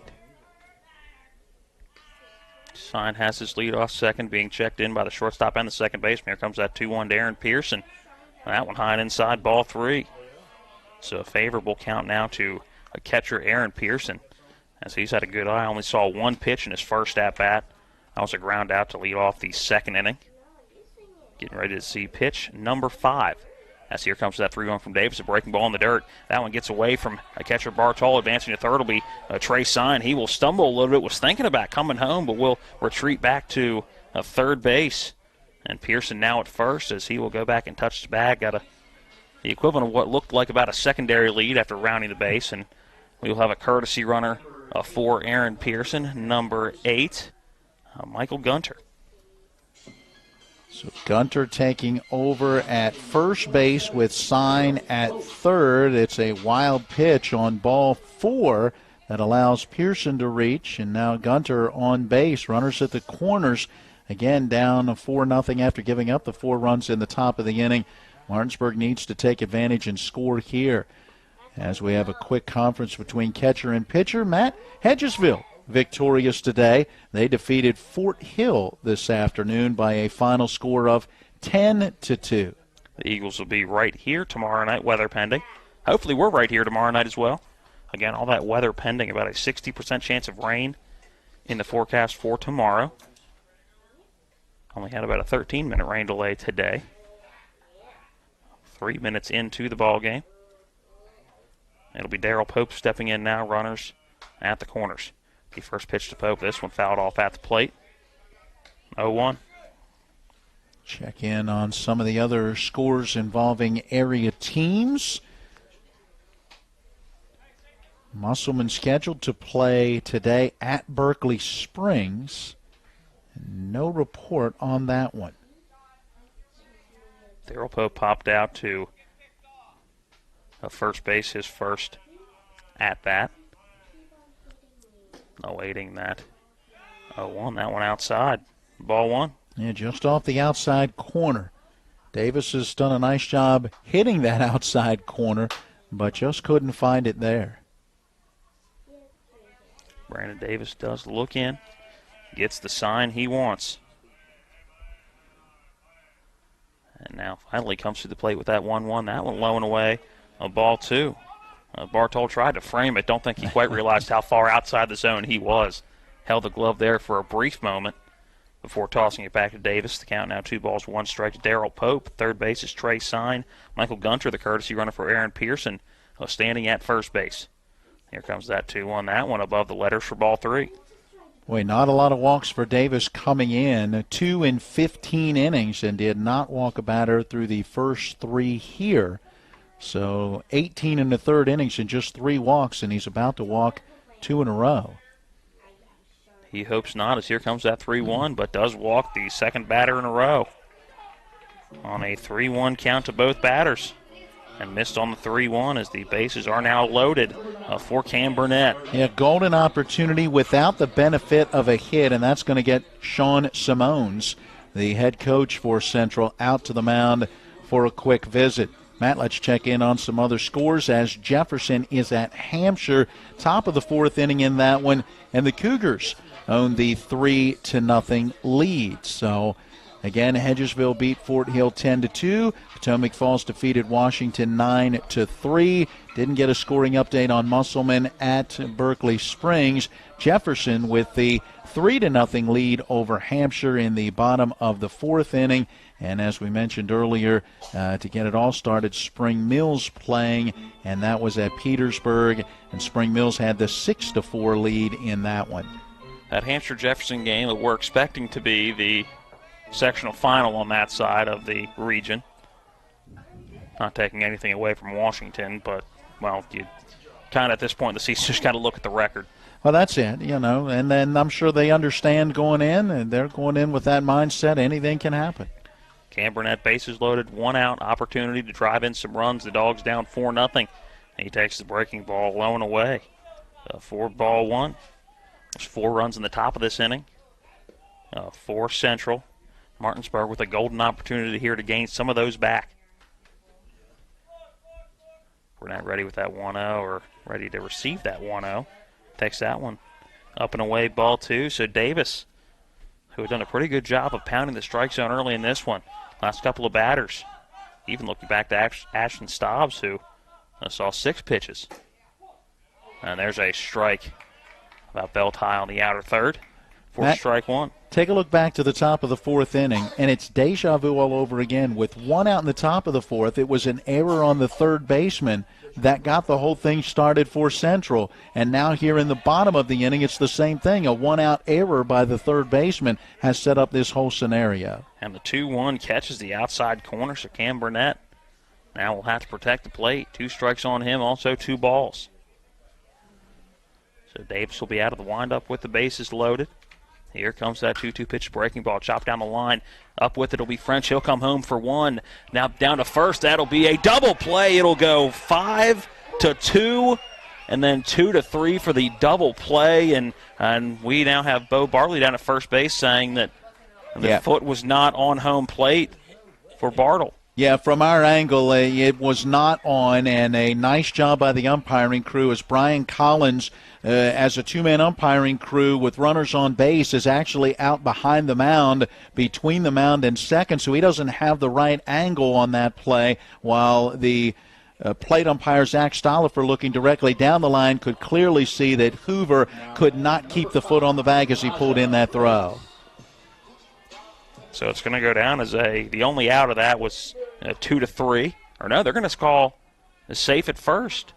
Well, right. He pulled him off, so they didn't get the double play. They get the out at the plate. Okay. I was thinking the other way around. Okay. No, they get the out at the plate, and so that out will go 5-2. And then the throw to first, they do not get the out, so the bases remain loaded as Burnett reaches on the fielder's choice. First pitch to Banks, I believe, was ball one. The 1-0 in for strike one to, like you said, Elijah Banks. Moving up to third will be a Gunter, Darrell Pope, now standing at second base. And here comes that 1-1, a breaking ball. A good block by Bartol at the plate. 2 balls, 1 strike.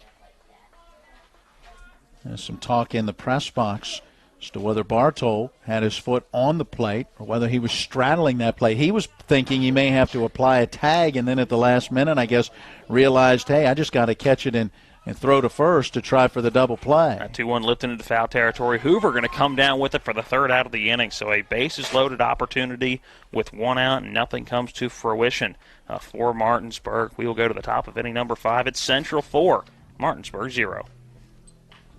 At Anthony's Pizza Inwood location, nobody does it better. We make our own dough and we bake it fresh twice daily. That's freshly baked twice a day to make sure your pizza always tastes great. Take advantage of our Anthony's Pizza special offer. Get 2 large 1-topping pizzas, just $17.99. And when you buy 3 12-inch subs, the 4th one's on us. For the best in freshly made pizzas, subs, calzones, stromboli, lasagna, and more, it's got to be Anthony's Pizza, 372 Middleway Pike in Inwood. Call 229-7373 for delivery, anthonysmenu.com.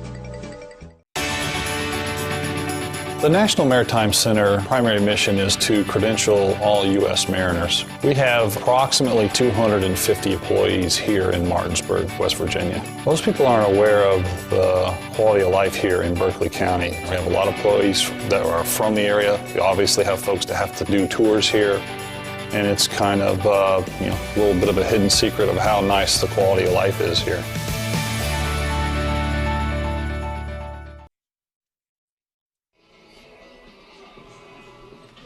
John French set to lead it off here in the top of inning number 5 for Central. They batted around in the 4th, scoring 4 runs, the only 4 runs of this ball game so far between either squad. It was a single for John French to lead it off in the 4th. And the first out, followed by an error, a walk, then a strikeout for out number 2, and then a bases-loaded RBI, a ball 4 walk to Silas Ruling, scored the first run. A 2 RBI single by Jamie Aviar, scored runs number 2 and 3, and then a RBI double by Sam Shiflett scored the 4th run of that inning. Andrew Doherty grounded out to the pitcher for the 3rd out of the inning. Now John French steps in, a check swing that's going to go sharply foul for strike 1. French had that single that started the whole mess, came around to score. He's 1 for 2, grounded out to short back in the 1st inning. See if Sign can settle down after throwing 30 pitches in that 4th inning. Here comes that 0-1. This one a sharp hit ball to the right side. Stobbs reaches out, knocks it down in the outfield, but is not going to get the runner French at first base. It was a good job by Stobbs laying out to just keep that ball relatively around him. The ball did trickle into shallow right field, but a playable ball. But a good job by French hustling out of the box, and he's in safely with a single. Yeah, infield base hit on that one. I think if Stobbs could have gotten that one in the actual pocket or webbing of the glove and then could have come up to make the throw, he had a chance to get him at first, but when it hit off the glove and trickled away from him just a little bit, didn't have enough time. Bartle squares around a bunt, and that one's going to go foul. Looked like it may kick back into fair territory. Ryan Barger all over it, as was Aaron Pearson coming up the line. So Bartle now behind on the count 0-1. Just wanting to advance that base runner, try to get another run on the board. Right now that 4-0 lead for Central. Trying to get back in the win column after a 6-4 loss at Madison County yesterday. That snapped what had been a 5-game winning streak. Looking to get to their 10th win of the year. They come in at 9-5. That 0-1 from Bartle inside gets away from Aaron Pearson, so moving up to second will be John French. And That is not a pass ball that Pearson wanted. As the runner now moving into scoring position, French now at second without the luxury of even getting it out. As he will see if Bartle will lay down a bunt to get the runner to third. The count now even to him at 1-1. That 1-1 misses high ball too. And there was that breaking pitch that he likes to throw. Again, that one that kind of comes in and then drops straight down. And that one came out of the hand very high. A 12-6. Yep. A curveball, if you will. That 2-1 is driven into right field. That's going to drop in. A rounding third and coming home is going to be John French. Not going to have a play at the plate. He's going to be up with the ease. So an RBI single for Greg Bartol, putting run number 5 on the board for Central. They lead the Dogs 5-0. Yeah, they are hitting the baseball. RBI number 3 for Bartol, who collects just his 3rd hit of the season. And that base hit a big one as they get that run home, and now it brings Aaron Byler to the mound, and let's see if he's ready to make the change. I think at this point in the season, from our conversation before the game, he will, as he takes the ball from Trey Sign, and we'll see who he gets to replace Sign. That Sign will move to a third base. So is it just going to be a clean swap? Certainly looks that way. Looks like it's going to be just a clean swap for Ryan Barger. His pitching change brought to you by Bears Repair at 904 Winchester Avenue in Martinsburg. Need an oil change or a complete overhaul? They do it all. For your automotive repair needs, call the certified mechanics at Bears Repair. Phone 304-262-0208. While Barger gets in his warm-up pitches, we're going to take a 1-minute break. When we come back, it's the remainder of the top of the 5th inning. Right now it's Central 5, Martinsburg 0. When will I be able to retire? How do I make the most of the money I have? How do I leave a lasting legacy to my loved ones? I'm Philip McCoy, financial advisor with the Mirius Group, a private wealth advisory practice of Ameriprise Financial Services Incorporated. Call us today at 304-263-4343 to help you make the most of your financial future. Our office is located at 1270 Winchester Avenue, Martinsburg, West Virginia. Ameriprise Financial Services Incorporated, member FINRA and SIPC. It's the late nights.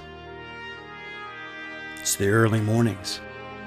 It's working in the sunshine and rain and snow. It's the dedication, the care, the hours of training that led to the winner's circle. It's our job, our passion, our lives. We are the horsemen. Again, it'll be a clean swap. Ryan Barger will go to the mound. Trey Sign will bump over to third. Barger's been in 10 games so far this season, so appearance number 11. The first pitch down low to Kellen Hoover, ball 1. One runner still on. That could be the responsibility of Trey Sign if he comes across to score, and that is Bartol. That 1-0 to Hoover. In for strike one, check throw back down to first. Back in safe is Bartol. No tag applied by Nicholas Wright. Count even at a 1-1 to Hoover. 16 innings of work for Barger. A 2.63 ERA. So a good ERA on the season. Has given up 9 hits, 6 runs. All of those earned. That 1-1, a foul ball sawed off. A tough play to even come around on the baseball for Hoover. That ball jammed him and just able to get a piece of it and foul it off to see another pitch. Make that 9 runs. 6 of those earned. 13 hits given up on the season. 19 strikeouts to 6 walks. As that's a chopper back up the middle. Grant Harmon up with it. He's going to tag second base, then fire it over to first. And pulling off the bag is Nicholas Wright. So they're only going to get that out at second base. So Bartol will be out at second base. The throw from Harmon pulls Nicholas Wright off the bag. So first, safe at first base will be Kellen Hoover. Hoover will reach on the fielder's choice. Can't assume the double play, so no error in that situation. But they do get the outs at second for the first out of the inning. Very important out. And that means you can now close the book on Trey Sign, who will give up 5 runs on 7 hits in 4+ innings with 3 strikeouts and 3 walks. First pitch to Michael French in for a strike. French reached on a walk back in the fourth. Flat out to left field in the second. That is a pop out into foul territory. Nicholas Wright going over, and he will make the catch, and then a toss back over to first base. Barker is standing on first base, and apparently Michael French didn't realize how many outs there were, so they're going to double him up on the pop out into foul territory. And then the 3-1 toss for the double play to end the inning. And I'm sure if you're Kellen Hoover, if you're Kellen Hoover, you're not going to want to go back into the dugout after that one. So a double play to end the inning, but Central does get one run here in the top of inning number 5. We'll go to the bottom of the 5th when we come back at Central 5, Martinsburg 0. When will I be able to retire? How do I make the most of the money I have? How do I leave a lasting legacy to my loved ones? I'm Philip McCoy, financial advisor with the Mirius Group, a private wealth advisory practice of Ameriprise Financial Services Incorporated. Call us today at 304-263-4343 to help you make the most of your financial future. Our office is located at 1270 Winchester Avenue, Martinsburg, West Virginia. Ameriprise Financial Services Incorporated, member FINRA and SIPC. It's the late nights. It's the early mornings. It's working in the sunshine and rain and snow. It's the dedication, the care, the hours of training that led to the winner's circle. It's our job, our passion, our lives. We are the horsemen.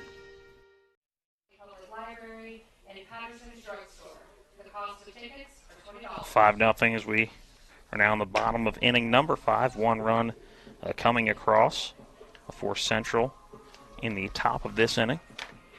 A pitching change. It was Ryan Barger coming in after Trey Sign allowed the first 2 to get on and a run to come across after the single from Greg Bartol. Stepping in, the first batter of this inning will be Austin Bartley in that number 9 spot. He takes ball 1 low and away. And Martinsburg's got to get something going. Just 2 hits so far in this one. Left the bases loaded in the last half inning. Missed a golden opportunity to score with only a handful of at-bats left now as we're past the midpoint of this one. Got to get it going here. Here comes that 1-1 pitch. That one low and inside. Getting away from Bartol for ball 2. No runners on. No harm letting that one trickle away. And we check back in on the Washington Nationals. That game now in the top of the 6th inning, 3-1. The Cardinals with the lead. So Max Scherzer, after giving up 3 in the first, has settled down nicely. See if the offense can mount a rally. At 2-1, high and outside. Ball 3 to Bartley, who grounded out in his first appearance of this one back in the bottom of inning number 3. It was a ground ball to third baseman John French. Here comes that 3-1, a breaking ball. He in for strike 2, so the count now runs full. Bartley, a .347 hitter coming in. Added 6 walks, looking for walk number 7. On-base percentage at .393. Here comes that 3-2. This one lifted high and out of play behind home plate. So again, Bartley will get that 3-2. Just fighting off that one to see another pitch. And at this point in the game, Martinsburg needs base runners. So whatever Bartley can do to get on base. Davis went to a full count against Burnett and got a fly out to center in the second. Full count and gave up a single in the third to Harmon. Bartley lifts one into center field. Working over is Helsley, and he will bring it in. 4-out number 1.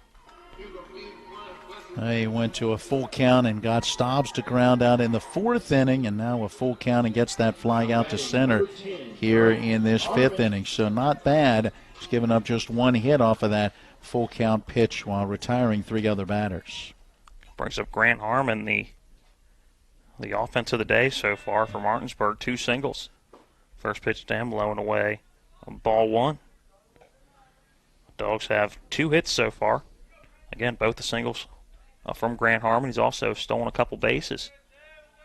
1 apiece in each one of those singles.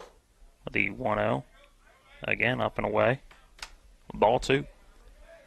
We heard Coach Byler talking earlier during Miller time even about, the team being a little tired at this stage of the season and giving them a little bit of a break, not having them get here to the ballpark until a little later with the 7 o'clock first pitch and no JV game. Davis wanted that 2-0 to be a strike on the outside corner on the breaking ball. It does not get the call. So Harmon now in control, 3 balls, no strikes. Here comes that 3-0. I want to strike at the letters. And Harmon taking all the way. Now we see if he gets the green light. The way he's been swinging the bat, it wouldn't surprise me. Absolutely. Still got to be cautious, though. Need base runners. Here's that 3-1 fouled off and out of play. Over the dugout down the first base line. The central dugout. The count now full. 3 balls, 2 strikes. And again, Harmon needs to protect here. Would love to go 3 for 3 or keep that at 2 for 2. Drawing a walk. Here comes that 3-2 breaking ball. That one's low and in the dirt. So Harmon will reach on a walk and now reach for the 3rd time in this ball game. It's now 3 walks for Davis, who had walked only 2 batters in 15 innings coming in. And yet he's been able to work around it because he's not giving up hits. Only 2 hits allowed. And the defense has played well behind him, just 1 error. That came in that 4th inning, and Martinsburg couldn't take advantage. Harmon's 19th base on balls on the season as he gets that lead off first base. Time call to the plate by Nicholas Wright. See if Harmon has the green light to go on the base pads again. Again, 2 for 2 when it comes to steals today. And that's against the left-hand pitcher who can stare right at him. That first pitch to right, that's driven to the left side. A great stab by Silas Ruling for out number 1 as he eventually hits the deck in shallow left field, maybe hitting that lip after making the play. You and I walking around the field today noticed that there is a pretty good lip at the edge of the infield going into the outfield, and a great job by Ruling working to his forehand, or his backhand rather, and making that stab. But a good hit by Nicholas Wright, unfortunately, just right at today's shortstop. Harmon is on the move, the breaking ball in the dirt, and Harmon in with ease. No play will be made as the first pitch to Ashton Stobbs misses low for ball 1, and now a runner in scoring position. Yeah, he was well over halfway there as Davis was going into his motion. And hang on. Lightning. We're clearing the field as the umpiring crew has visibly seen lightning, and so they will clear the field at the 8:49 mark. So let's mark that down now. And it's my understanding that they'll keep an eye on the skies and will not be able to start again for at least a half of an hour. And it looks like a pretty decent little storm with some decent action getting ready to come through the area. So without this is just a half hour from the lightning, and so that'll be a half hour from now. Right now, 8:50. So you're looking at probably after warm-ups and everything, and doubt this is going to be the only lightning we see. It does reset every time they see lightning, so you're looking at probably at least 9:30 before we get back underway in a 5-0 ball game in the 5th. Martinsburg set to play tomorrow. Central, not a quick drive home for them.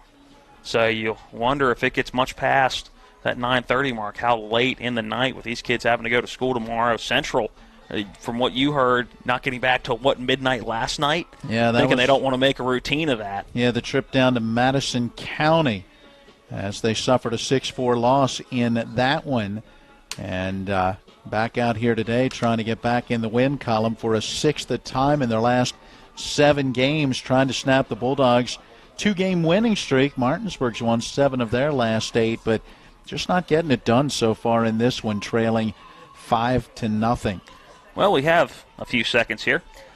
I want to thank our sponsors helping us put on high school baseball throughout the season. Miller Honda, Cox Holiday Professionals, Brown Funeral Home, Miller Chrysler Dodge Jeep Ram, the Marius Group and Ameriprise Financial, and WVU Medicine Berkeley and Jefferson Medical Center, Parsons Ford, Bechtel Jewelers, and Procter and Gamble.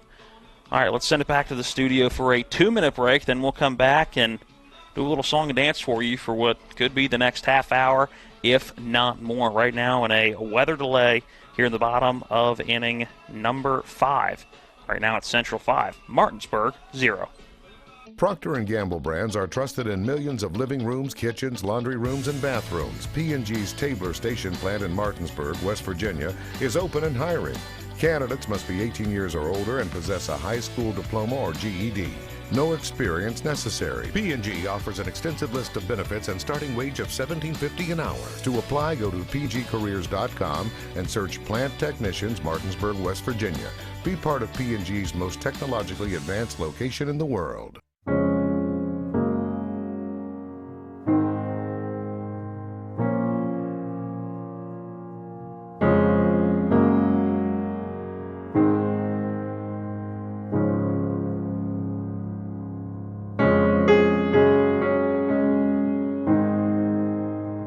To prepare for what's next or to plan ahead. We're here.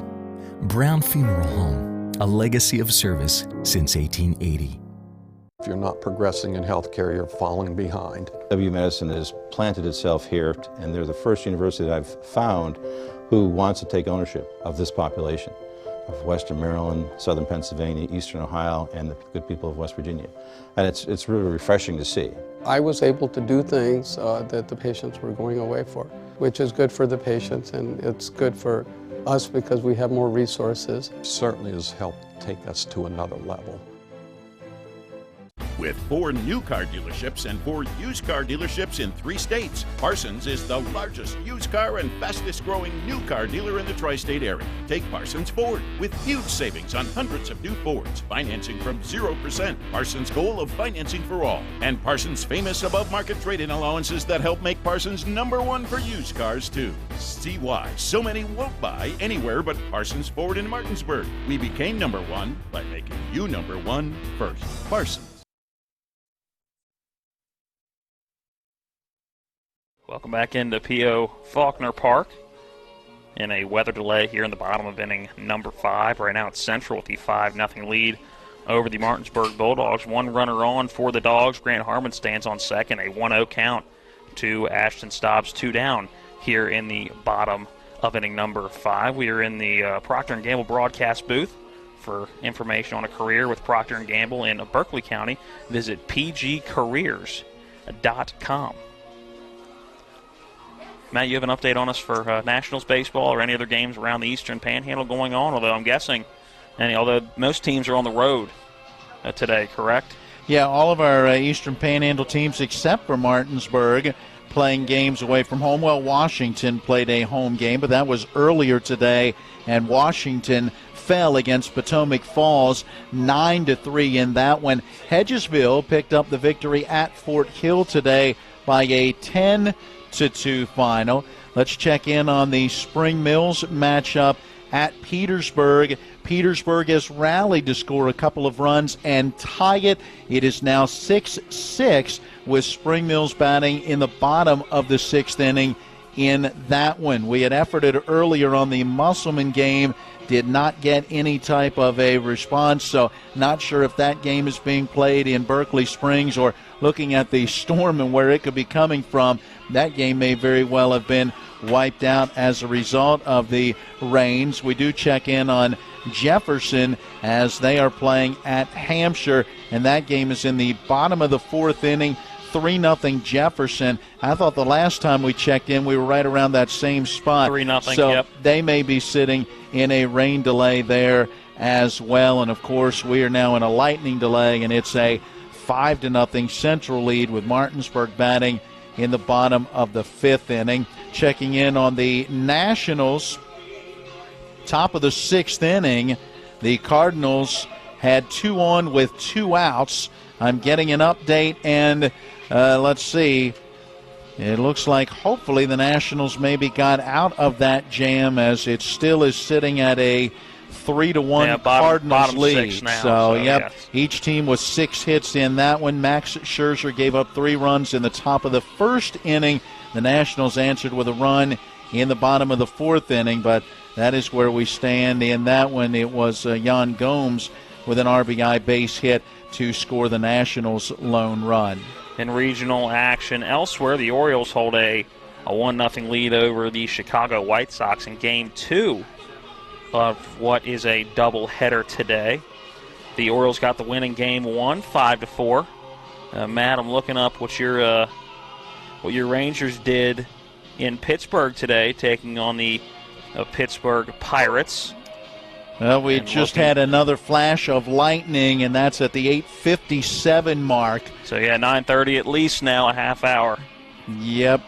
That first lightning flash that was spotted came at about 8:49. With some rumbles of thunder behind it now as that storm now getting into the Martinsburg area. We, from what the radar looked like, expect to see at least 5 or 10 minutes of rain coming up soon. So looking at other Major League action in Pittsburgh, it was the Pirates getting a 7-5 win over your Rangers. Matty, I'm sorry about that one. Quite all right. My Cubs are leading the Mariners 9-0, in case you're wondering.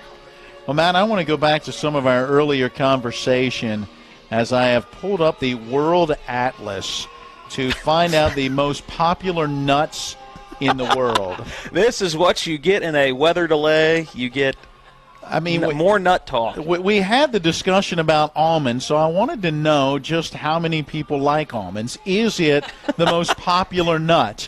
And it is actually second only behind the peanut, according to the World Atlas. China is the largest producer of peanuts in the world. They account for 41% of the total peanut output. India produces 14%, while the U.S. and Nigeria contribute only about 7%. So I would have expected a little more of the peanut crop. You can't drive down south without hitting Virginia and then every 5 miles seeing a sign for fresh peanut. Now, you're a fan of the boiled peanut? I don't think I've ever had a boiled peanut. Let's say you don't. Have you ever had one, or are you not a fan of them? Down through Georgia. Yes, definitely. You get down south, the boiled peanuts, and you and I had this conversation on the drive down to Myrtle Beach because, well, when you're in a car with somebody for 9 hours, you talk about just about every billboard you pass. Or when you're in a rain delay, or a game like today. What was Mike Jacobs' famous line? You bring your chili recipe, right? There it is. We can talk about that, too. I got a halfway decent one. At least I like it. I like a little kick in my chili, so there's got to be some jalapeno. But anyway, back to the nut conversation. Almonds, the second most eaten nut, but they are the most consumed tree nut in the world. All right? During the period of 2017 to 2018, about 1.2 million metric tons of almonds were produced. What do you think? Just got a signal from the dugout as rain's coming down, as we're gonna call this one here in the bottom of inning number 5. Just got a signal from one of our umpires coming across. So this game is going to go final with 2 down here in the bottom of inning number 5, and it is going to go to Central. Central going to improve on the season, get their 10th win of the year. They're going to improve to 10-5, while Martinsburg are going to fall to 22-8. We'll come back and get into the post-game show coming up next. Again, in a weather-shortened 5-inning game, really 5 or 4.5 inning game. We will come back with our final score pregame show with post-game show with plenty of screens to watch the games, pool tables, trivia nights, and great food and drink selections. Meet your friends at the final score at 1517 Winchester Avenue, just south of Martinsburg. We're going to take a break, come back, and wrap this one up here at P.O. Faulkner Park. Again, the final from this one, it was Central out of Woodstock, Virginia 5, Martinsburg 0. Procter & Gamble brands are trusted in millions of living rooms, kitchens, laundry rooms, and bathrooms. P&G's Tabler Station plant in Martinsburg, West Virginia, is open and hiring. Candidates must be 18 years or older and possess a high school diploma or GED. No experience necessary. P&G offers an extensive list of benefits and starting wage of $17.50 an hour. To apply, go to pgcareers.com and search Plant Technicians, Martinsburg, West Virginia. Be part of P&G's most technologically advanced location in the world.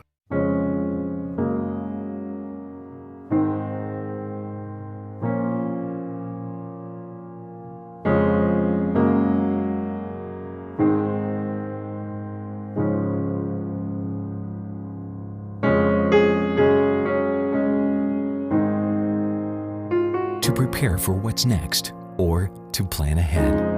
We're here. Brown Funeral Home, a legacy of service since 1880. If you're not progressing in healthcare, you're falling behind. W Medicine has planted itself here, and they're the first university that I've found who wants to take ownership of this population of Western Maryland, Southern Pennsylvania, Eastern Ohio, and the good people of West Virginia. And it's really refreshing to see. I was able to do things that the patients were going away for, which is good for the patients, and it's good for us because we have more resources. Certainly has helped take us to another level. With 4 new car dealerships and 4 used car dealerships in 3 states, Parsons is the largest used car and fastest growing new car dealer in the tri-state area. Take Parsons Ford with huge savings on hundreds of new Fords, financing from 0%, Parsons' goal of financing for all, and Parsons' famous above-market trade-in allowances that help make Parsons #1 for used cars too. See why so many won't buy anywhere but Parsons Ford in Gamble broadcast booth here at P.O. Faulkner Park. Procter & Gamble in Berkeley County is now hiring. Go to pgcareers.com to apply. Matt Miller, Matt Crawford with you. We've got Caleb Falero at the studio, John Alderton running our TV10 camera. The post-game show, a service of the Final Score. They got plenty of screens to watch the games, pool tables, trivia nights, great food and drink selections. Meet your friends at the Final Score at 1517 Winchester Avenue in Martinsburg. Matt, we recap the scoring in this one, and really all we got to do is go to that 4th inning. It was scoreless going into the top of the 4th when Central sent 9 batters to the plate, scored 4 runs on 3 hits, 1 error, and 2 walks in the inning. They added another run in that top half of the 5th inning, and then the rains came, the lightning came as well, and this one called with Martinsburg batting in the bottom of the 5th inning. They had a runner at first and 2 outs, and they won't get a chance to try to put a run on the board, and frankly just didn't have it at the plate in this one. And you got to wonder, and Coach Byler talked about it in the pregame, you got to wonder how much mentally they're looking at a non-regional game, the regional rankings already out, probably looking ahead to what should be hopefully a good matchup against Hedgesville tomorrow. You got to wonder if these 16, 17, 18-year-old kids, if their head was in it for this ballgame. So at the plate, it sure didn't look like it, except for Grant Harmon, who went 2 for 2, also out of the walk, and 3 stolen bases. Other than that, nothing doing at the plate, really. No, didn't get anything going, just 2 hits in this one for Martinsburg. When you look at that big inning for Central, it really came down to a bases-loaded walk to Silas Ruling that brought in the first run. Jeremy Vire had a 2 RBI single, and then Sam Shiflett followed it up with an RBI double. They would add a run in the 5th inning, an RBI single from Greg Bartol, and there's your final. It's Central 5 and Martinsburg nothing. Let's take our final timeout in our post-game show, brought to you by the Final Score at 1517 Winchester Avenue in Martinsburg. When we come back, we'll run the numbers from this one. It's West Virginia High School Baseball on Talk Radio, WRNR and TV10. Procter & Gamble brands are trusted in millions of living rooms, kitchens, laundry rooms, and bathrooms. P&G's Tabler Station plant in Martinsburg, West Virginia, is open and hiring. Candidates must be 18 years or older and possess a high school diploma or GED. No experience necessary. P&G offers an extensive list of benefits and starting wage of $17.50 an hour. To apply, go to pgcareers.com and search Plant Technicians, Martinsburg, West Virginia. Be part of P&G's most technologically advanced location in the world. It's one of the toughest times you'll ever face when someone close to you passes away. It's a swirl of papers to sign and arrangements to be made, all while you're dealing with grief. At Brown Funeral Home, we encourage you to pre-plan. Pre-planning not only makes things easier for you, it protects you from rising costs. At Brown Funeral Home, our families are precious to us, and so are yours.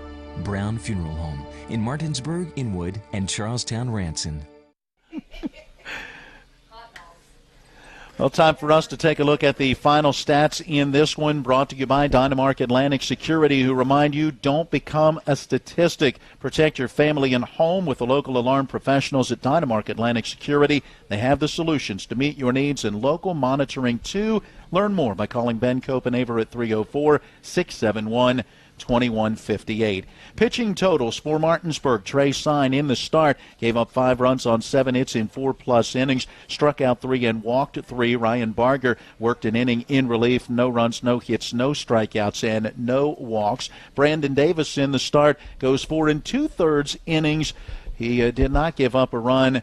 allowed 2 hits, no strikeouts, and 3 walks. He'll get the win for the Falcons. 7 hits in all for Central, and that included a couple from Jeremy Vire. He had a pair of singles, 2 runs batted in. Sam Shiflett had an RBI double. A couple of hits and a couple of runs scored for John French, an RBI single for Greg Bartol, and Kellen Hoover added a double, reached on an error, and scored a run as well. For Martinsburg, the only 2 hits, they came from Grant Harmon as he went 2 for 2, a pair of singles. He also reached on a base on balls. Aaron Pearson and Darrell Pope reached on walks as well. Final totals look like this for Central: 5 runs on 7 hits with 1 error, 6 left, all in scoring position. Martinsburg, no runs on 2 hits. They commit 2 errors. They left 6 runners on base with 5 in scoring position. Davis is 2-1 with the win. Sign falls to 4-3 with the loss. Time of the game, including a rain delay and a brief lightning delay, 1 hour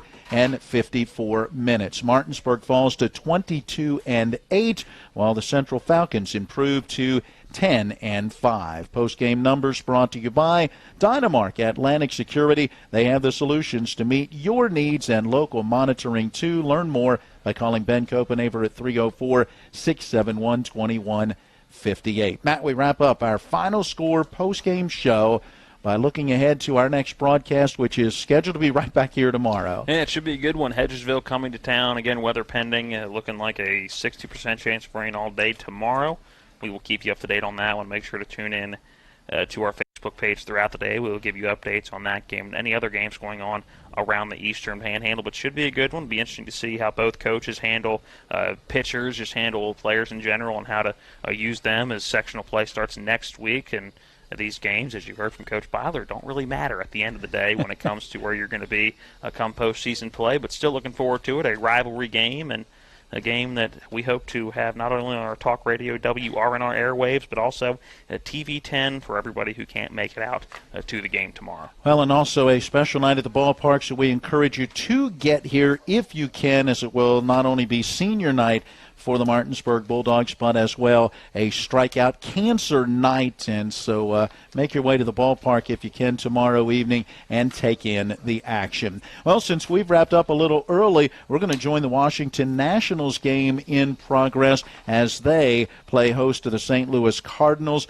We'll head there in just a moment. Thanks to each of our sponsors supporting our coverage of high school baseball. Thank you for joining us at each of our broadcast entities. Thanks to both head coaches providing information and interviews for our broadcast, and thanks to all the folks here at P.O. Faulkner Park for their help and support, their hospitality with today's game coverage. For Caleb Falero at the studio and John Alderton running our TV 10 camera, and for Matt Crawford, I'm Matt Miller, reminding you our final score in a weather-shortened game in the bottom of the 5th. It is Central 5 and Martinsburg nothing. Until tomorrow, so long, everyone.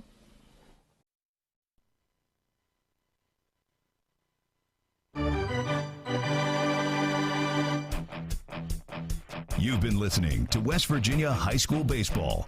Today's game broadcast has been brought to you by Miller Honda, Cox Holiday Professionals CPAs, the Brown Funeral Homes, Miller's Chrysler Dodge Jeep Ram, the Marius Group at Ameriprise Financial, WVU Medicine Berkeley and Jefferson Medical Centers, Parsons Ford, Bechtel Jewelers, Procter & Gamble, PGCareers.com, WH Miller Systems, D&N Auto, The Mortgage Center, the Hagerstown Suns, Haas's Steak and Sea, Bears Repair, The Final Score, and Atlantic Security. For the continued excitement of high school, college, and Major League Baseball, keep it tuned to FM 106.5, AM 740, Comcast Cable Channel 10, and online talk radio WRNR.com. All rights reserved.